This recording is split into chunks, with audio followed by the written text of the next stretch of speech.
Hey guys, welcome back to the channel. This is story about what if Naruto goes missing during the final battle in Wave Country Part 1. Before I start, please do support for more amazing content and comments for Part 2. Do consider to subscribe my channel and share my video to your friends and check out the description as well. Let's start the video. Damn ninjas, you killed our meal ticket. You guys are dead. Now we're gonna pillage the city and take anything of value. Those cheers and yells could be heard from the gathered thugs and mercenaries in front of Team 7.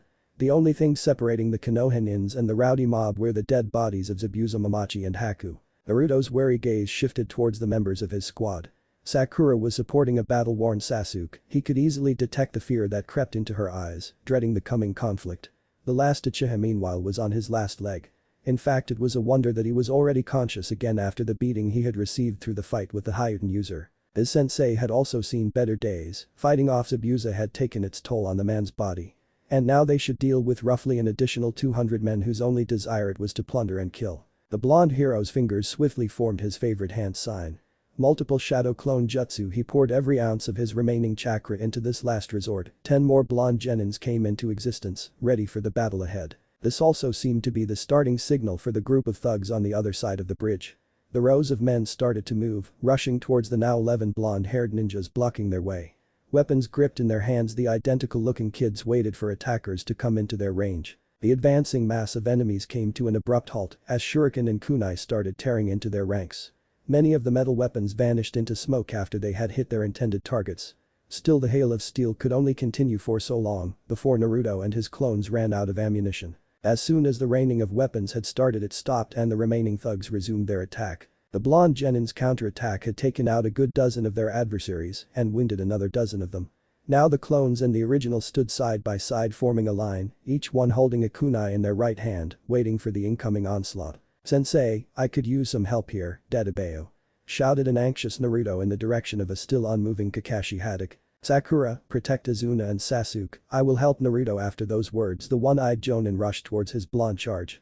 His Sharingan eye was already covered by his leaf headband, no longer he had any chakra to spare to support it. Like his student, he took out a kunai from one of his pouches, awaiting the incoming enemies as he stood side by side with the 10 shadow clones and the original. The two sides clashed violently and the advancing thugs were once again stopped in their rush forward. Metal collided and cries of pain and anguish filled the silence. The real battle had just begun. Even exhausted as he was, Kakashi started to tear through the ranks of the bandits like they were nothing, cutting them down one by one. Those untrained men were no challenge for the battle-hardened shinobi at all. The only thought on his mind was to finish this conflict before he was too tired to move. Naruto, on the other hand, was starting to have a hard time with the enemies. He and his clones had gotten in a few early hits at the start, but now all of them were cornered by multiple men. And unlike his sensei, he hadn't years of experience to even the odds. One by one his clones vanished into clouds of smoke after they were hit, till only the original was left behind. The panting Naruto stood in the middle of a small circle, surrounded by about 10 of those damned mercenaries. He had a few shallow cuts from where their weapons had hit him, small trickles of blood were running down his body. "Is that all you got?" the young shinobi mocked them loudly. A grin formed on the boy's face as he saw what kind of effect his words had on the savage adults around him. One of the thugs rushed forward, a butcher knife in his hand, attempting a horizontal strike at the blonde genin. The assault was blocked by the kunai in Naruto's hand, then the nin drove his left leg deep into the stomach of the attacker. The man keeled over in pain before he lost his conscience and collapsed onto ground. Sadly, this action left an opening on the Jinchuriki's left side, a chance that one of his enemies had detected. Naruto's left torso was hit by an underhand strike from a mallet. His small body was propelled upwards through the sheer power of the attack. He flew in a high arc over the crowd below him and then crashed with his back hard into the railing of the bridge. After that, Naruto's world went black. A hail of arrows landed in front of the first row of battling thugs, making many of them flinch and looking for the culprits of this new assault. On the other side of the bridge, a bulk of villagers could be seen, armed with crossbows, spears and hatchets. "If you come any further onto our island, the citizens of this country will stop you with everything we've got." Kakashi broke free from his current skirmish and moved himself between those two groups, securing a better position in battle and allowing him to regain his breath. Weapons still drawn, facing the attackers, he was ready for everything that would come next. The ranks of mercenaries shifted and a grim-looking guy exited. He dragged a beaten orange-clad body with him. His left hand was tightly clasped around the throat of the unconscious Naruto. The thug lifted the boy's limp body over the bridge's railing, letting him hang freely above the dark sea, only held by the hard grip of one hand. Let us pass or this annoying brat pays the price. The gruff voice of the man that had Naruto's life in his hands could be heard all over the bridge. Just in that moment Naruto regained his senses, he could feel the constricting sensation around his neck. Immediately he started to shift and wiggle his whole body in an useless attempt to free himself. Not realizing how dangerous his current situation really was, he doubled his efforts to break free. Hold still, idiot. With his right hand the thug slapped Naruto hard on his cheek. What he hadn't taken into account was that the genin almost instantly took his chance and sank his sharp teeth into the attacking man's hand. With a yelp of pain the mercenary loosened his grip around the boy's throat and gravity started to take action immediately. Naruto. Panic-fueled shouts came from the top of the giant bridge as the small nin's body spiraled downwards to the thunderous sea. A large splashing sound could be heard as Naruto's body hit the water surface. The onlookers could only watch helplessly as the low tide dragged the struggling genin's body seawards to the horizon. A small frame stirred below the blanket, moving to the left and right in his resting place, just waking up for the first time in days. He was unlucky enough although, because he hadn't slept in a normal bed, but rather a hammock. And so the boy unceremoniously plumped onto the hard wooden floor below him. Not the nicest way to wake up. Ugh, what the hell? Naruto propped himself into a sitting position and started to look around. Something wasn't right here, he couldn't remember this place at all. His eyes looked down onto his own body, where were his trademark orange clothes. Instead of his jumpsuit he was now dressed in dark blue pants and a white shirt. Where I am. What I am wearing. And why does this room sway back and forth? Naruto asked no one in particular. You're on a ship, kid. The big lady, that's her name, I'm her captain. One of the finest cargo vessels you can find in the elemental nations. Was the proud reply the blonde got. We fished you out of the sea, your hideous orange clothes saved your hide. Got really lucky with that, otherwise you would be dead by now. Naruto's gaze drifted to the direction of the gruff voice that had spoken to him. He could see an older man probably in his 50s, gray hair and beard, a patch over his left eye, dressed almost in the same clothes he himself currently wore. Remember why you thought it would be a good idea to take a swim that far away from the mainland? The sea dog asked with a loud chuckle. Memories of the recent battle on the bridge flashed through the blonde's mind. Immediately he jumped from his sitting position into a standing one, pumping his fist high into the air. I need to get back to the land of waves, to Bayo. My team is counting on me. The sailor laughed at the boy's antics. Sorry kid, but we are already far away from that place. You were out 3 days and nights, whatever happened back there is already over. The next stop is a small port town in the land of lightning, we need to restock supplies there. After that the lady heads towards the land of water. But Naruto tried to complain, but his objection was cut short. No but shrimp, be happy that you are alive, it's either lightning or water, the choice is up to you. That was the last reply the blonde got before the captain left the cabin, leaving the boy alone with his thoughts. 5 days later the vessel reached the port town in the land of lightning. Naruto had decided that if he wanted to return to Konoha, he had to leave the ship here. Lightning country and the land of fire were connected through dry land, he could at least make his way by foot from here. Still it would take a few weeks to get back to his homeland. Naruto's immense luck had ensured his survival, but most of his belongings were gone. The only things left in his possession were his leaf headband, Gama-chan and about 2,000 ryo. Hopefully that would be enough to get a few supplies for the long journey home, also a map probably wouldn't be such a bad investment. Anyway he had gotten some clothing from the ship's captain, 3 pairs of white shirts and blue pants, the same uniform the regular sailors wore. It was a start. The city, if you dared to call it that, wasn't big, about 100 buildings and a few warehouses in the harbor area. Naruto easily found a shop that sold supplies and other goods, normally to the traveling through seamen, but it would suit his needs just fine. He bought a black backpack, a few rations including canned food and water, lastly also a map of the elemental nations. With his last money spent on the necessities of his travel, Naruto stood on the western edge of the town, ready to leave. Konoha, wait for me. Uzumaki Naruto is coming home, Dadabayo. He pumped his fist straight into the air, his headband tightly clutched in the raised hand. After that little emotional outbreak, he stowed his precious forehead protector safely away in his backpack. It wasn't the best idea if he was seen wearing the symbol of Konoha traveling through one of the other major nations. Soon he was walking in a steady pace towards his homeland. 2 days had passed since Naruto had entered Lightning Country and started his voyage home. He followed the coastline westwards as it was the best landmark he had for orientation. The blonde had bought a map, although sadly had forgotten that without a compass, the map was almost useless.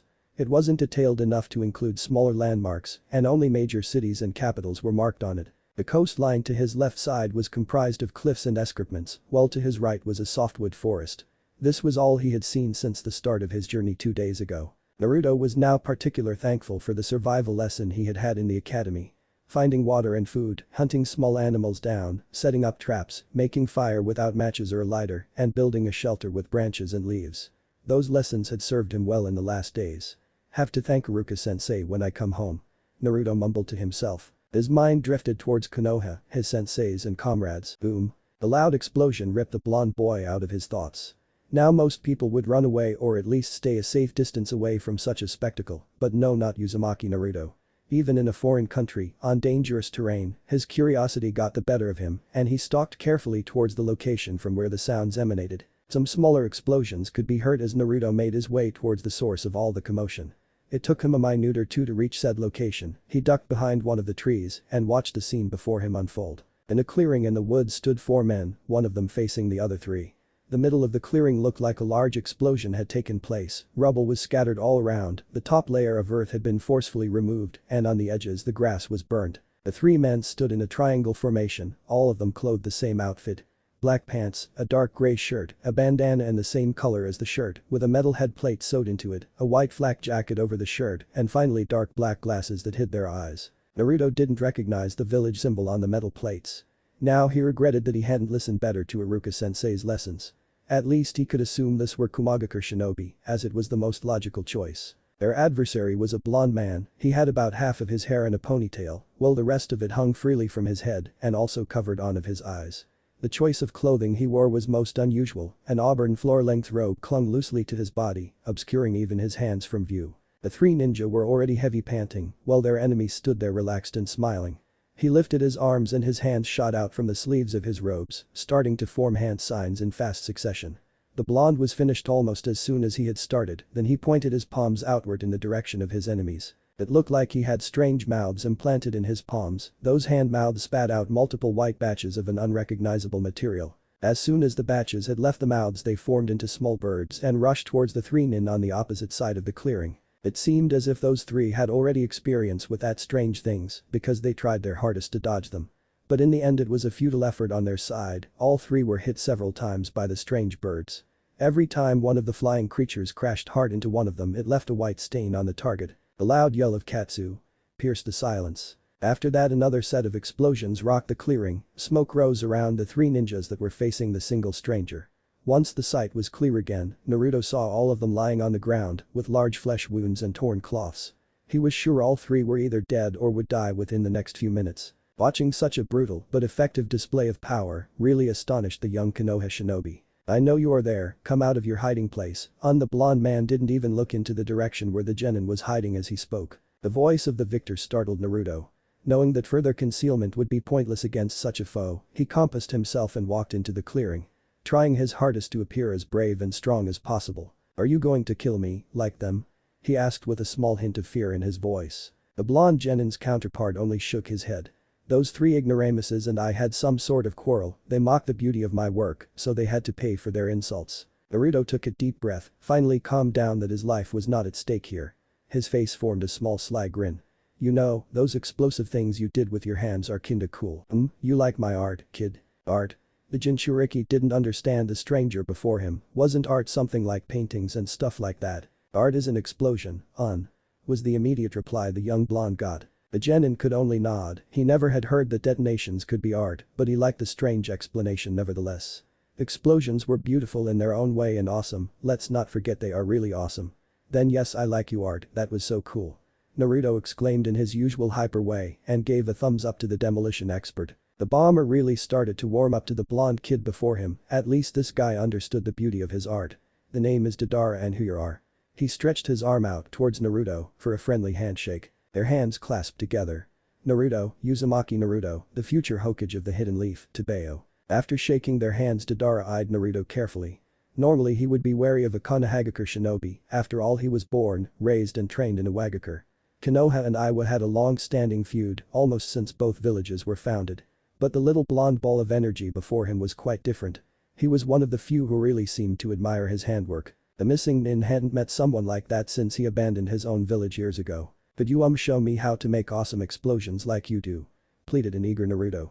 When else would he get a chance to learn something so fantastic? Deidara got a stern expression on his face and gazed deep into the blonde's blue eyes, neither of them broke their staring contest for several seconds. Finally the bomber spoke. If you want to follow the road of the true artist, I could show you a thing or two I presume, Then weeks had passed since the fateful incident in the Land of Waves. Naruto Uzumaki had been declared MIA by the Hokage after the rest of Team 7 returned from their mission. The village leader had warned the citizen of Konoha that he wouldn't tolerate any sort of celebration to party the presumed death of the demon brat. Currently the Chunin Katetsu Hagane and Izumo Kamizuki were on another boring round of guarding Konoha's main gate. Katetsu shot his partner an angry glare. "Why do you always volunteer the two of us for this ridiculous duty, Izumo?" "Because it's an honorable work to do for the village. Furthermore, it's mostly quiet and safe here, any problem with that?" was the return he got from his friend. "Your modest attitude is so not helping us becoming Jonin any sooner." Putting his head into his hands, Katetsu could only groan. Why was this guy his best friend again? The loud cough pulled both guards out of their musings. "Genin Uzumaki Naruto, Ninja Registration 012607, announcing my return from prolonged absence." The voice before them spoke in a monotonous trot. "That joke is getting old, brats, the Naruto kid is surely dead by now." Katetsu replied with barely hidden anger during his whole speech. Some of Konoha's children had found it funny to play the Naruto is coming home trick on the unsuspecting gate guards a few times by now. "I am Uzumaki Naruto, Databeo. How else would I know my ninja registration number?" almost shouted the stranger at the two dim-witted Chunin. Both now looked closer at the figure before them, he really had a vague resemblance with the missing genin. They were given a picture of Naruto as comparison material should the real one arrive back home. That image was pinned onto one of the walls of the gatehouse. Izumo and Katetsu looked hard at the picture and then back at the blonde guy that had spoken to them. If this was really Naruto Uzumaki, he had hit a growth spurt while he was away. The boy stood with a new height of about 1.55 meters before them. His hair had grown a few centimeters and looked now even wilder and spikier than before his absence. Two long, blonde spikes were bent down and obscured his right eye from their view. His attire consisted of an auburn floor-length robe with a light gray Uzumaki spiral sewed onto the back side. The robe had a continuous zipper on the front side and was currently zipped wide open. Underneath, Naruto wore a form-fitting mesh shirt, dark orange and black pants, Shippuden style, and a belt with multiple pouches was strung around his waist. The camouflage-colored monocular that was attached to a black metal rope hung loosely from his neck, almost looking like some kind of pendant. In one hand he had a black backpack and his one blue eye stared impatiently at the two gate guards waiting for their reply. Finally, having enough of the waiting, Naruto pulled up his mesh shirt a bit, formed something that vaguely resembled a ram sign with his free hand, and channeled some chakra. Almost instantly an intrinsic dark black seal pattern started spreading out around his navel. "So, do you believe me now or want to have a nice face-to-face chat with the grumpy fox?" he groaned in an annoyed tone. Both Chunin could only nod dumbly. Izumo was the first one to find his voice again. "Hokage-sama said he wanted to see you immediately, should you return." "Then I'm on my way again." Naruto's voice sounded now much more happy and peaceful again, his mood instantly brightened after his dealing with those gate guards was finished. The blonde slung his backpack over his shoulder, made a sharp turn, and started walking towards the Hokage Tower. A small smile was etched onto his face as he made his way through his hometown, he was finally back. People didn't seem to recognize him, even though his most prominent feature, his whisker marks were still widely visible. Maybe his new hairstyle, combined with the different clothing made him look really that unrecognizable. They didn't stare or insult him, it was a welcome change indeed. But he was sure that this new behavior wouldn't last long, sooner or later everything would be back to the same old routine. Roughly 15 minutes of steady walking later, Naruto had finally reached his destination, the massive Hokage Tower was standing right in front of him. He hurried inside, passing stair and hallways, till he finally could see the entrance to the old man's office.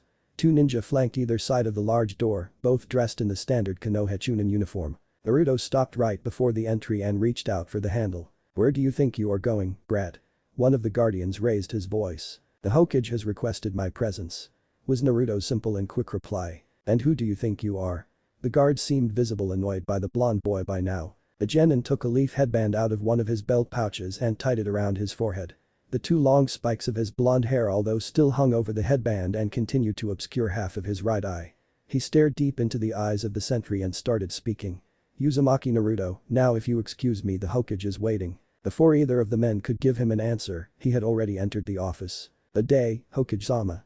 This was how the blonde addressed the leader of Konoha as he set foot into the room. Hiruzen Sarutobi was sitting in his chair reading over some paperwork, his smoking pipe in his mouth. As he heard the greeting, he raised his head and looked onto the new arrival. First, the person seemed unfamiliar, he wore a leaf headband, but the Hokage couldn't remember anybody that would dress in such an uncommon style. The blonde unruly hair, although he could swear he knew somebody with such hair. As soon as the Hokage had seen the ocean blue eyes and the scarred lines on the cheeks, he had realized who had entered his office. His smoking pipe fell out of his mouth and landed with a bang on the table. "And then Naruto?" asked a shaking voice of the aged Sarutobi. "You've got it, old man. It has been a while, hasn't it?" A large grin was plastered onto the Jinchuriki's face as he spoke those words. The Hokage took a few seconds to compose himself, coming over the shock of seeing somebody whom he presumed to be dead. Once he was over the worst, he stood up, placed his hands on the wooden table in front of him, and then started shouting at the genin. "Where the hell were you?" "Oh, here, there and everywhere." It took all of his control not to break out in laughter as he gave the Hokage this bullshit reply. The aged man crashed his fist onto the wooden table. "That's not the time for your silly jokes, Naruto." The anger in Sarutobi's voice could almost be felt as he had unconscious released a bit of killing intent into the room. Naruto didn't even shiver although. "Get a grip on yourself, old man. No need to fly off the handle." To Bayo, it was really good to see the Hokage again. Naruto had enjoyed the show until now, but it was probably better if he would finally give the Hokage some answers. "You surely remember how I have gone missing, don't you?" After receiving a knowing nod, the blonde genin continued with his story. "A cargo vessel fished me out of the sea, took me 3 days to regain conscious again. Afterwards the captain dropped me off somewhere in Lightning Country. Nowhere important, just a small port town.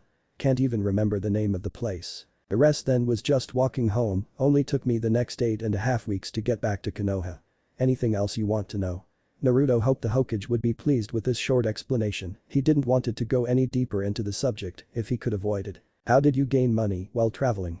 was the first question the blonde received from the village leader. "Did some freelancing, taking out bandits, guard duties, transporting things and easy stuff like that." Sarutobi was a bit astonished by that casual reply, but it wasn't so surprising at all. Naruto had to watch for himself since he was 5, and doing freelance ninja work was better than being a thief or a robber. "Did you meet somebody interesting while traveling the world?" asked the Hokage innocently. That was one of the topics that Naruto had dreaded. Now he had to lie straight to the face of the old man. Not that it was avoidable now, there was no way he would rat out his travel companion. Flashback. It was early in the morning, around 5:30 am. After setting a camp up here yesterday evening, Naruto and Deidara had already packed in all their belongings again and were ready to continue their travel. "We are about 5 or 6 hours away from Konoha. Our ways part here, on." The missing nin was sitting on one of his clay birds while he spoke those words. "And you come with me? You would like Konoha, I promise, Dadabayo." Naruto tried to convince the blonde bomber with an almost pleading tone and sad look on his face. "We talked about it, didn't we? Even if I could come with you, I would raise hell onto Konoha for housing me. Also you know I don't really like Leaf Ninja, you are the exception, my little apprentice." The young man took a deep breath. "Don't tell anybody that you traveled with me. Your village won't like it, especially once they find out that their Jinchuriki was influenced by some random missing nin." "You aren't some random missing nin, Dai-Nai-san. You're the world's best demolition expert, at least till I surpass you." The blonde genin pumped his fist into the air to emphasize the statement he truly believed in. Deidara smiled at Naruto's antics. He had really become like his little brother in those past 2 months. He ruffled the other blonde's hair a final time. Then his clay bird took off, made a sharp turn, and flew steadily into a direction that would bring him far away from Konoha. "Just promise me you won't tell anybody about me, I don't want you to get hurt. And never forget, art is an explosion, Tabayo." Naruto finished the sentence his role model had started. After that he began walking towards the Leaf Village, finally heading home. His thoughts still lingering on the person that would shape his life like nobody else. Flashback high. Not really, a few bandits here and there, but they didn't stand a chance against the almighty Uzumaki Naruto. He hoped that that reply would satisfy the Hokage. "Hey old man, did my team survive the Wave Country?" That was something Naruto was genuinely interested in, and it would hopefully distract the Hokage from asking any more questions. "After your demise, Team 7 and the villagers were able to drive the mercenary force away. There were no further causalities on their side." A gasp of relief left Naruto. "Our client even honored your sacrifice, naming the bridge after you. The Great Uzumaki Bridge sounds good, I would say." That news brought a proud smile on Naruto's face. "Could you please tell Tazuna and his family that I'm alive and well?" The old leader gave a small nod, then he took a deep puff from his pipe. "There is something else we need to discuss. Naruto, I can't place you back into your old squad. So my vacant spot had already been filled." The blonde boy didn't even sounded surprised. He had expected that much already. "Back then, after you were presumed missing, my advisors brought to my attention that it would hinder the last Uchiha's growth if his team was incomplete. So another genin was transferred to fill in for you." Naruto crossed his arms before his chest and took on a thoughtful expression. "Which means I have no team and no sensei, just great." But this is where you are wrong, I can't place you back into your old team. There is however a free position in the squad from where I took your replacement. A loud laugh could be heard through the room. So I'm my replacement's replacement. That's almost ridiculous. Who are my unfortunate teammates then? As of now you're a member of teammate led by Kurina Yuhi, your new teammates are Shino Aburam and Hinata Hyuga. The Hokage nearly ceremoniously proclaimed. You can meet them later on today. 4 p.m., training ground 42. That should be everything, for now. Understood, old man. Naruto gave a small bow. He turned around ready to leave, but abruptly stopped after the second step towards the door. He had suddenly remembered an important topic he almost forgot. Something else on your mind. The blonde genin turned back to stare deeply into the Hokage's eyes. To say Naruto's gaze was icy would be the understatement of the year.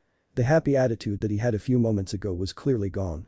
The whole room temperature seemed to drop a few degrees. Why did you hide my heritage from me, Hokage-sama? The way he addressed the old man and the tone of his voice were threatening. He even created a small portion of killing intent to show that he was not pleased with the information hidden from him. What do you mean?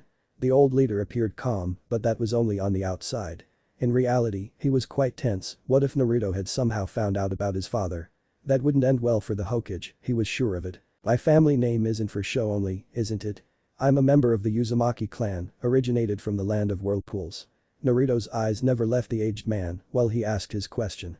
He had learned this during the first day of traveling with Deidara. After the bomber had agreed to teach him a few things and Naruto had explained his whole situation, the topic of his family name somehow popped up. Flashback, you're in Uzumaki, right? So you are some kind of clan prodigy?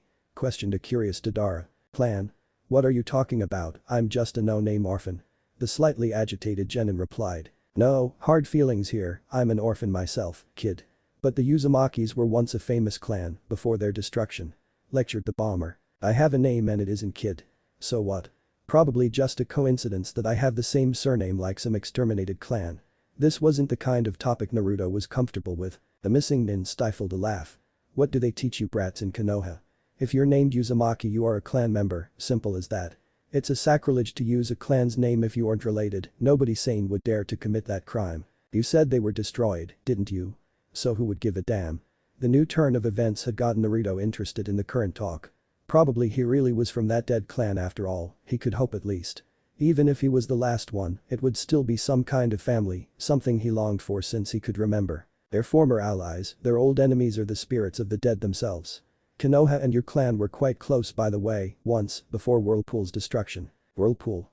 That was Naruto's educated reply. The next few hours traveling were spent with Deidara's explanation on the Uzumaki clan and the land of whirlpools. In the end Naruto was convinced that he had in fact a clan, that was something the Hokage had to answer for. Flashback high. Sarutobi relaxed visibly, it wasn't as bad as he had assumed. This was a situation he could handle after all. You are right, you are in Uzumaki, most probably the last one. That's the reason why I didn't tell you anything about your family line, I didn't want you to get up your hopes up to find any family members, because likely there are none. Furthermore I couldn't risk that you would leave, searching the world for your family. You are important to Konoha, Naruto. I know that much already, Konoha won't let their precious Jinchuriki escape he almost spat out. And the Uzumakis were destroyed by Iwa, Kumo and Kiri forces during the Second Shinobi World War. Naruto baled his fists in anger. Damn it. I had the right to know it. He shouted in rage, his eyes shut tight. I'm sorry Naruto. In retrospective I probably should have told you about it. I wasn't sure if you would understand it though. The Hokage took in a sharp breath, preparing himself for the lie he was going to feed the boy now. Your mother was in Uzumaki, a traveling kunoichi. You were born while she stayed in Konoha. She was killed by the Kyuubi during the rampage it caused. There are no known records about your father although. Thank you for the full story. I will take my leave then, Hokage-sama. And with those last words Naruto left the office. He wasn't sure if he could believe the story about his parents. It sounded like a plausible scenario, but the Hokage had lied about his heritage before. After the blonde genin had left the Hokage tower, he still had about 3.5 hours to spend till he should meet his new team. Starting to walk into a certain direction, he wanted to visit his apartment complex. His room probably was already rented to somebody else, but a look wouldn't hurt. The atmosphere around him was now obvious different, people stared and murmured behind his back again. Either they now recognized him with his headband on, or one of the guards had spread the word of the demon's return. Some people openly glared at him or insulted him, in fact it was worse than what he was used to. Maybe because he had the gall to be still alive. About 20 minutes later Naruto was on his way to get something to eat. His hunch had been right, his former flat was already occupied by somebody else, his few belongings long gone. It wasn't like he had lost something that was valuable or something he was emotionally attached to. The only thing he owned that would qualify for that category was his precious headband. Still, it hurt to know that people wanted him gone so bad. He had decided a few bowls of ramen would be the right thing now to lift his dampening mood. 3 bowls of miso please. Was Naruto's casual order as he entered his favorite food stand, Ichiraku Ramen. Humming up, yelled the busy chef from behind the counter. 2 minutes later 3 steaming hot bowls of miso ramen stood before the hungry boy. Tucci finally could take a good look at his customer and nearly dropped his wooden spoon. Naruto, my boy, is that truly you? Believe it? Oh, how I missed you, godly ramen. A quick-eyed Akamatsu later Naruto dug into his beloved food. The whole question from the stand's owner was completely missed by the boy, only the broth in front of him was now important. After finishing his lunch, Naruto retold his adventure to Tucci and the newly arrived AM. Both of them were quite happy that their favorite customer was alive and well. Saying his goodbye, Naruto headed towards the final location he wanted to visit before meeting with teammate Kurenai. He was currently standing before the Hokage, and Anbu had informed her that the village leader would require her presence. You have sent for me, Hokage-sama. Indeed Kurenai, I have finally found someone to complete your squad again. The sensei of teammate was almost ecstatic after hearing the news. With only 2 rookie genin, her team was refrained from taking higher level missions. The only thing they did for the last 8 weeks were standard training and D ranks. And who is my new charge? Asked she with hope in her voice. Uzumaki Naruto was the quick reply she got. Those words shocked her to the core, everybody had assumed the boy was dead by now. She took a few seconds to compose herself after that revelation had hit her and then inquired. When did he return? Where was he for the last 10 weeks? The old leader took about 5 minutes to bring Kurenai up to date on the whole Uzumaki situation. Hokage-sama, isn't it normally a standard procedure for a shinobi who spent so much time in enemy territory to receive a mind scan? The worried Jonin asked finally. Under normal circumstances you would be right, but you have to take his status as Jinchuriki into account. No Yamanaka has ever performed one of their techniques on a host, nobody could predict the results. I'm not willing to risk any shinobi for a task that could serious harm or kill said shinobi. The Hokage clarified with a stern expression. So it's my new job to watch over him, looking out for any indicators that he is a threat to the village or even a possible spy. Among other things, yes.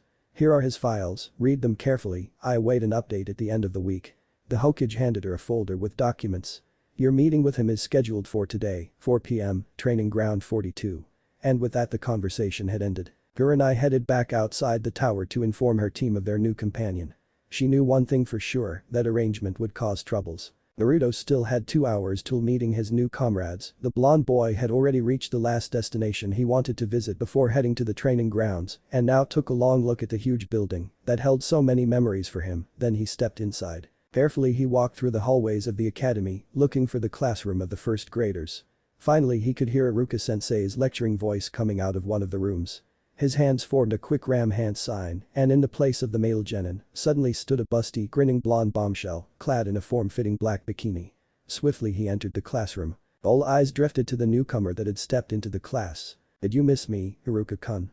Questioned a sexy, sultry voice. Said man could only stare in pure shock at the transpiring events. First he wanted to yell, because he had to see this indecent jutsu again. But as soon as he realized the implications of the situation, his mind froze and the only thing he did was to stare at the blonde female. Think I broke him? Could be heard between the loud laughs coming from Naruto. But the blonde genin was also in for a surprise, as he was almost tackled down by a blur that glomped him hard. Boss, you're alive. Shouted a frantic Konohamaru as he embraced his role model. The cloud of smoke erupted around those two, and the blonde girl was replaced by the original Uzumaki Naruto. Missed you too, Konohamaru-chan. A still laughing Naruto replied, while he patted the brown-haired kid's head. Finally the academy teacher had snapped out from his shock. Class, you're dismissed early today. After hearing that statement, all students stormed out of the room, leaving only Iruka, Naruto and Konohamaru behind. More than the next hour the genin spent retelling his travels to his ex-sensei and his unofficial student. Iruka was astonished on how good the blonde boy had handled himself for the past 2 months, while Konohamaru really enjoyed the stories of his idol's adventures. The whole time Naruto never mentioned his secret traveling companion, like he had promised to Deidara. So guys, I need to head out, meeting me new team. See you soon. And with that Naruto jumped out of one of the classroom windows, rushing towards training ground 42. Not fair, I wanted to see your new jutsu, boss. Shouted Konohamaru after him. Training Ground 42 was a simple grass-covered, fairly huge clearing surrounded by a thick forest, located on the outskirts of Konoha, in the direct neighborhood of the famed and feared Training Ground 44. Uzumaki Naruto was currently sitting in the middle of it, cross-legged and deep in meditation. Teammate had finally reached the intended meeting place, almost 15 minutes late. The reason therefore was fairly simple.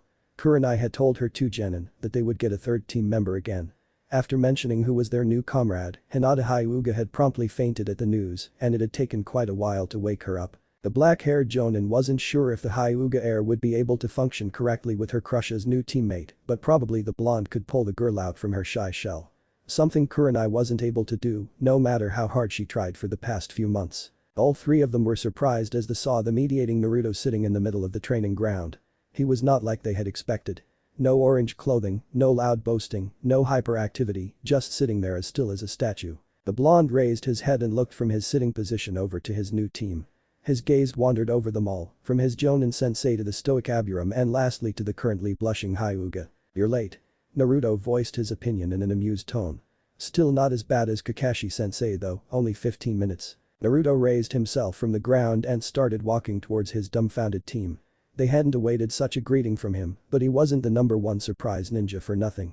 Kurenai fumed a bit, the blonde had just compared here to the chronically late Kakashi Haddock. She knew that she had to rectify this misunderstanding now, otherwise the blonde would believe that she had a habit similar to the one-eyed jonin. She really didn't want to be compared to the lazy pervert, but before she could give a reply someone else spoke up. "We're sorry that you had to wait for us, Uzumaki-san. Why we were late, you may want to ask. Well, because something important had acquired our immediate attention. Although everything is perfectly fine now, so there is nothing to worry about for you."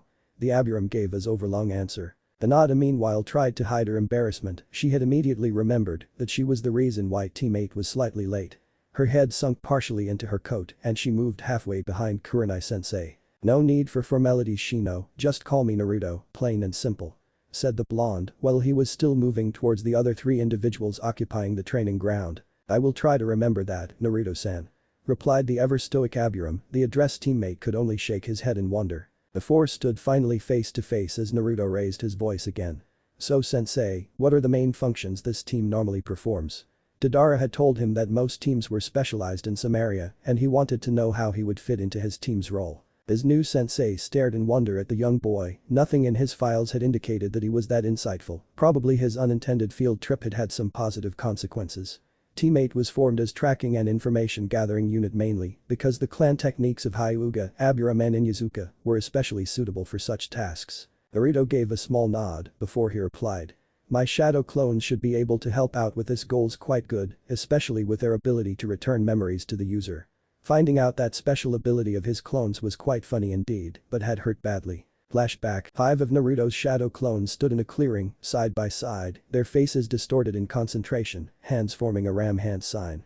Sweat was dripping down their faces, the 5 finally had enough. They had trained different ways how to explode for the last 3 weeks, and still it didn't lead to any real results. "Arg, we will never get this down, guys."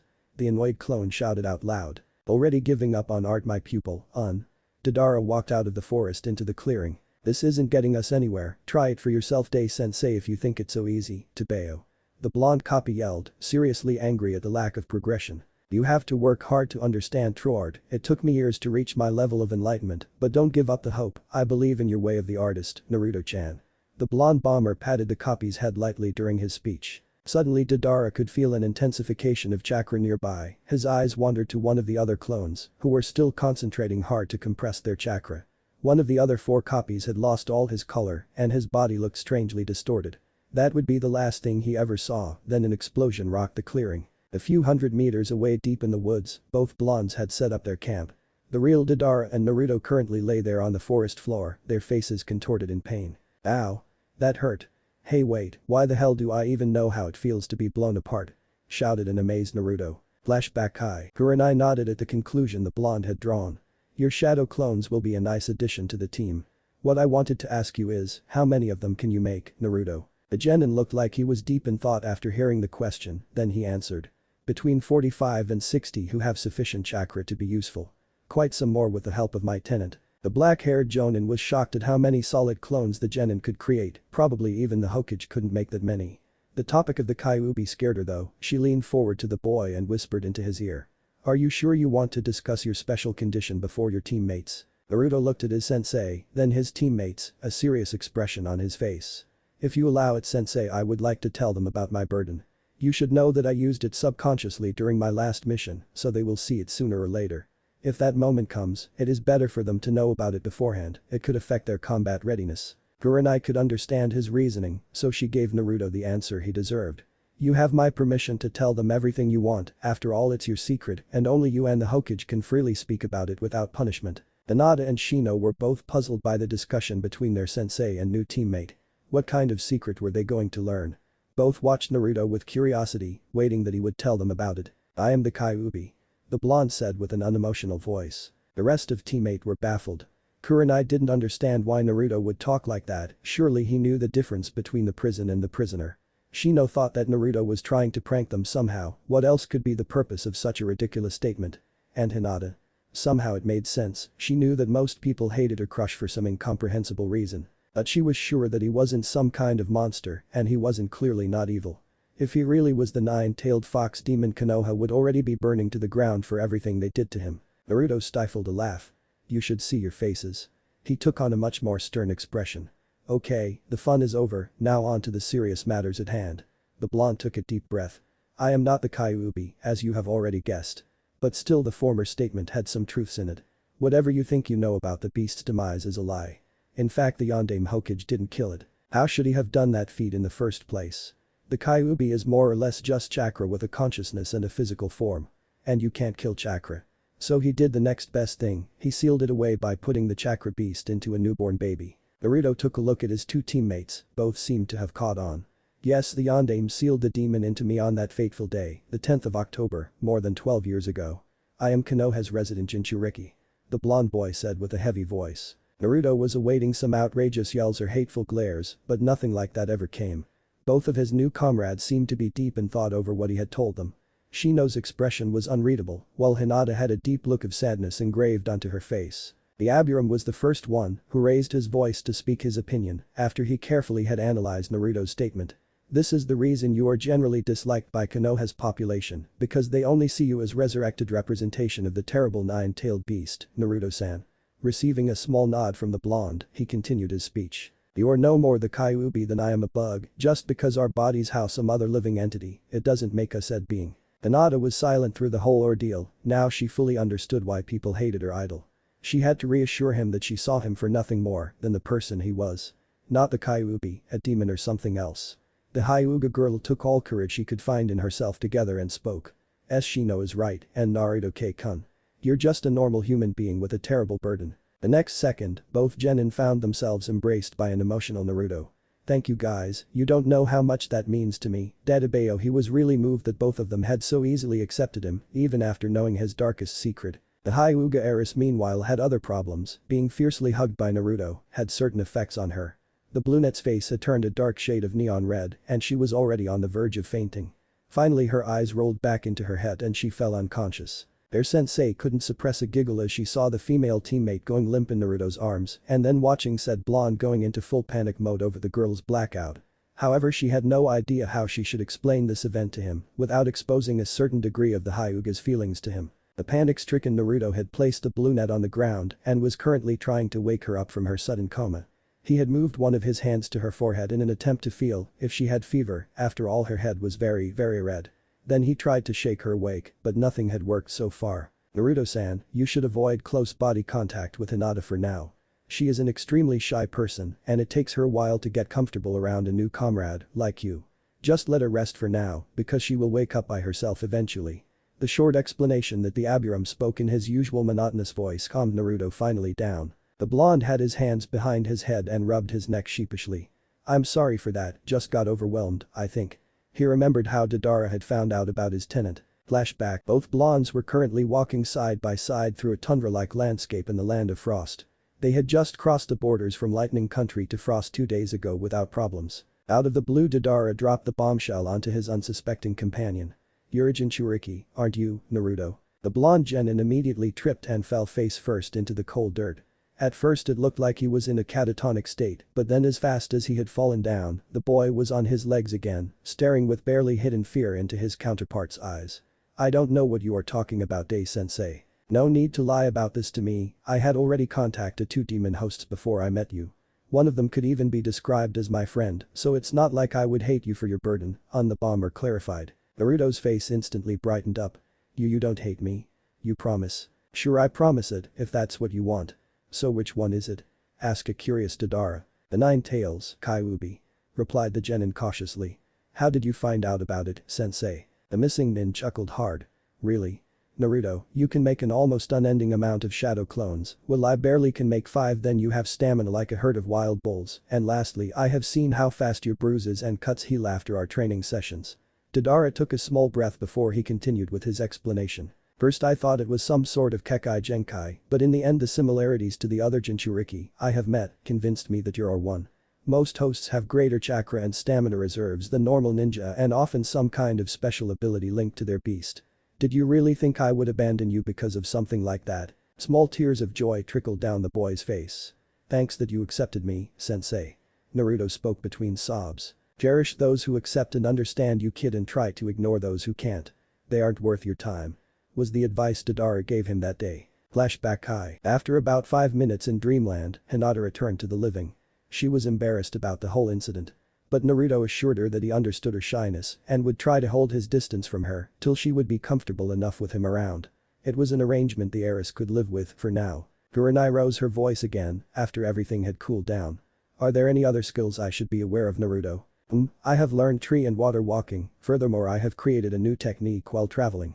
A proud Naruto exclaimed. His new sensei was pleased, he already knew the basic chakra control exercises, she was also quite interested in the new jutsu he mentioned. Care to show me your new skill? The blonde nodded eagerly, formed a cross-hand seal, and yelled shadow clone jutsu in a poof of smoke. 2 additional blonde genin stood in the training field. Both clones eyed each other carefully. Although Naruto himself didn't seem too happy about this turn of events, he mumbled something inaudible under his breath and punched one clone out of existence. The other clone rushed into the middle of the clearing and formed a ram hand sign. He closed his eyes and a second later a small explosion, about 1 meter in diameter, rocked the training ground. Patches of dirt were blown around and the grass where the clone had stood were burned slightly. Naruto's 2 teammates were astonished about this display and even his sensei was perplexed. She knew a vague similar technique was known in the Hidden Leaf village, but that a genin could come up with something like that was a really incredible feat. Naruto on the other hand was not pleased at all. My stupid chakra control really sucks. He shouted in anger. Not 2 seconds later, he had created another clone, and the copy already was on his way towards the first clone's explosion site. The second explosion was vastly different. With a deafening bang, dirt was blown through the whole clearing. After the dust had settled down, in the place of the clone was now a circular spot, roughly 4 to 5 meters in diameter, where the grass was completely gone and the bare earth below was exposed. That was beautiful, to Bayo that was his current maximum for an explosion, if everything worked right. Naruto turned around to face his team only to see all 3 of them staring in shock at him. Kurenai was baffled, the first explosion was small, but still quite harmful if somebody would get caught in it, but the second one was really different. Everybody in the blast radius would be surely dead, and even farther away the debris from the explosion would cause some harm. And the blonde genin himself seemed to be ecstatic about it. That could be dangerous, especially if he could make a small army of clones who all could blow up like that. With a stern voice she started speaking. Naruto, you won't use this jutsu during training with your comrades, you could kill them easily with such destructive power. In fact, I want you to be really careful with this technique. Understood, sensei? Naruto replied calmly, he knew himself that this jutsu wasn't something to play around with and he had to use it cautiously around others. Now I want to know what was your problem at the first time and why did you rant about your chakra control? His sensei inquired. You see, Kurenai sensei, I have so much chakra that my control is really horrible. I hardly get the number of clones I want, most times one more or less than expected appears. It takes me about 1 or 2 seconds to concentrate the chakra for the detonation, and sometimes, like in my first try, the explosion is just a dud. Naruto explained his situation. I think I understand your problems, anything else you want to show me? The black-haired jonin asked patiently. How about my first self-created jutsu, Dadabeo? Naruto was now all hyper and happy again, with the possibility to show off another of his skills. Sure, why not? Kurenai was positively surprised by the blonde. He had already 2 self-made techniques at such a young age. Probably he was a diamond in the rough even though his academic grade suggested otherwise. Hearing the exchange of words, Hinata blushed heavily and Shino paled, both knew what kind of skill Naruto wanted to display now. They had seen the jutsu several times during the academy, mostly at Iruka or Mizuki-sensei's expenses. This would surely get some undesirable reaction from their sensei. A shout of sexy jutsu later, a naked blonde beauty hulled in wisps of smokes stood in the clearing. Kurenai paled. What kind of indecent jutsu was that? She punched Naruto softly on the head and the transformation disappeared. Are you some kind of pervert already? What use should such a jutsu have? She shouted at her charge. The blonde laughed sheepishly while holding the small bump on his head. Hey, even the old man was knocked out by it. It's very effective against most men. The perfect prank jutsu indeed. His explanation ended with a few giggles as the boy remembered his former exploits. The Jonin sweat dropped. The blonde was not a pervert, just a mischief maker after all. And in some way he was right, against most men it could work quite well, still she disliked the whole idea of the jutsu. You won't use that thing while around me again, understood? She gave him an angry glare during her speech to get the message across. The scared genin nodded his head vigorously. Won't do that again. Understood, sensei. If this is everything, we will meet here again tomorrow morning 8 a.m. for training. Good night, you three. With those last words, Kurenai left the training ground. Shino and Hinata followed her right away, all three making their way back to the village. Naruto meanwhile remained in the clearing. First he wanted to follow his new team, but then he remembered that he had nowhere to go. He started to drift into his thoughts. Where should he go? A hotel could work, but the employees there would only give him dirty stares. The other options were to ask Iruka-sensei for a place to sleep or go to the Hokage, who would then organize something for him. But was that really what he wanted, relying completely on somebody else to solve all his problems? His eyes drifted towards his backpack, which he had placed under one of the trees surrounding the training ground when he had arrived first here. That was the time he made his decision. For now, he would continue to live like he had for the last 2 months. He could camp somewhere in the woods nearby using his sleeping bag. It wasn't the most comfortable solution, but nobody would disturb him out here and he could train whenever he wanted. Not a bad deal after all. Hinata had arrived at the Hyuga compound after 20 minutes of walking. The brunette moved through the compound while a small smile was adorning her lips. Today she was in an exceptional good mood. After all, Naruto was alive and had returned to Konoha. But the best part was that he was now her new teammate. Probably this would finally give her the chance she sought for so long. Soon she was starting to think about all the new possibilities that had opened up for her. The stern voice of Hiashi Hyuga brought her back from her daydreaming. Daughter, care to explain why you seem so happy today? Under the cold gaze of her father, Hinata started to squirm. My Team G got finale a third member T2-san. The young heiress stuttered out. Her father gave only a small nod before he started to speak again. Can't you get rid of your annoying stuttering habit? This is embarrassing for a proud Hyuga of your standing. So who is this new teammate? Hinata looked down. Her father had ridiculed her again, couldn't he be more supportive of her? Uzumaki and Naruto, she could hear that her father took in a sharp breath of air. You shouldn't associate it with such a person more than it is necessary, he is far beneath you. I hope you can remember that, my child. Furthermore, he is dangerous and unpredictable. Lectured the icy voice of Hiashi, his daughter. Because of the Kentucky Ubi, Tucson? Hinata asked fearfully. So they told you about it, you should know what to do. Remember to not disgrace our clan, Hinata. That were his parting words to her before he turned around and left. After the encounter with her father, Hinata had lost all hunger she had. So she marched straightway to her room and then started to make herself ready for the night. Her good spirit was already dampening. Her father had to put her down again, her self-esteem was already quite low, but still Hiashi Hyuga could always put another dent into it. Furthermore, he was like most people in the village, hating her idol for something which was totally out of Naruto's control. A part of her wanted to cry, but she refused to give in to that desire. Till that meeting with her father, her day had gone really well, she wouldn't let him put her down so much. At least she could speak and interact with Naruto constantly from now on, there was nothing her father could do against that. With those thoughts, Hinata fell asleep. 3 days had passed since Naruto's return. Every day he had spent with training, mostly trust and teamwork exercises with Hinata and Shino to integrate him better into his new team. Both of them were kinda weird, but he started to like them. 1 or 2 D-rank mission after their daily training. For now he still lived in the woods surrounding training ground 42. The blonde had sent a few transformed clones out every day to get him food and what else he needed from the village. After being away for so long he just couldn't stand their nasty stares and so he had used this as a way to avoid them. The first day he also had gone to Iruka-sensei and gotten a list of books which he should have read during his academy days. Naruto sent a transformed clone to the public library since then and the copy of him read 1 book a day and dispelled in the evening. After that the blonde always had a headache for about half an hour. Kurenai-sensei had shown him the basics to dispel genjutsu, something he had failed almost epically to reproduce. With his enormous chakra reserves and low chakra control, he was quite susceptible to genjutsus. Furthermore, he had learned through his sensei that he probably would never be able to use any of the illusionary techniques at all. They needed almost as precise control as medical jutsus. That was nothing he was too sad about though, he was more a man for solid arguments and not some mind tricks. The day would finally be the first day where he could spar with his teammates. Naruto was excited, he could test his skills against theirs. He had no illusions though, without his explosions and his meager taijutsu abilities, he would have to work hard to put up a decent fight against them. In his first fight he would have to face Hinata. Both stood at the opposite side of the clearing, while Shino and their sensei would watch the fight from the sidelines. His Hyuga opponent stood in her Juken stance while Naruto was quite relaxed, his hands already forming his favorite hand sign. No clones, Naruto. I want to judge your combat abilities and yours alone.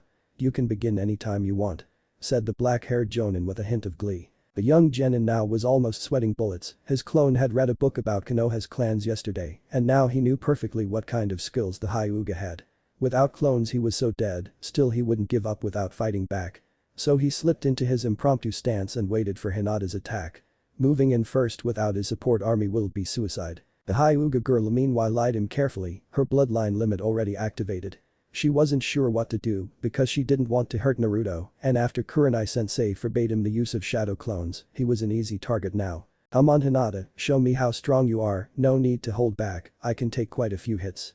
The blonde shouted across the clearing and flashed on of his famous smiles towards her. With this sort of encouragement Hinata rushed forward towards her adversary. She was greeted by a barrage of kunai and shuriken. With steps to the right and left the girl almost danced around the flying weapons.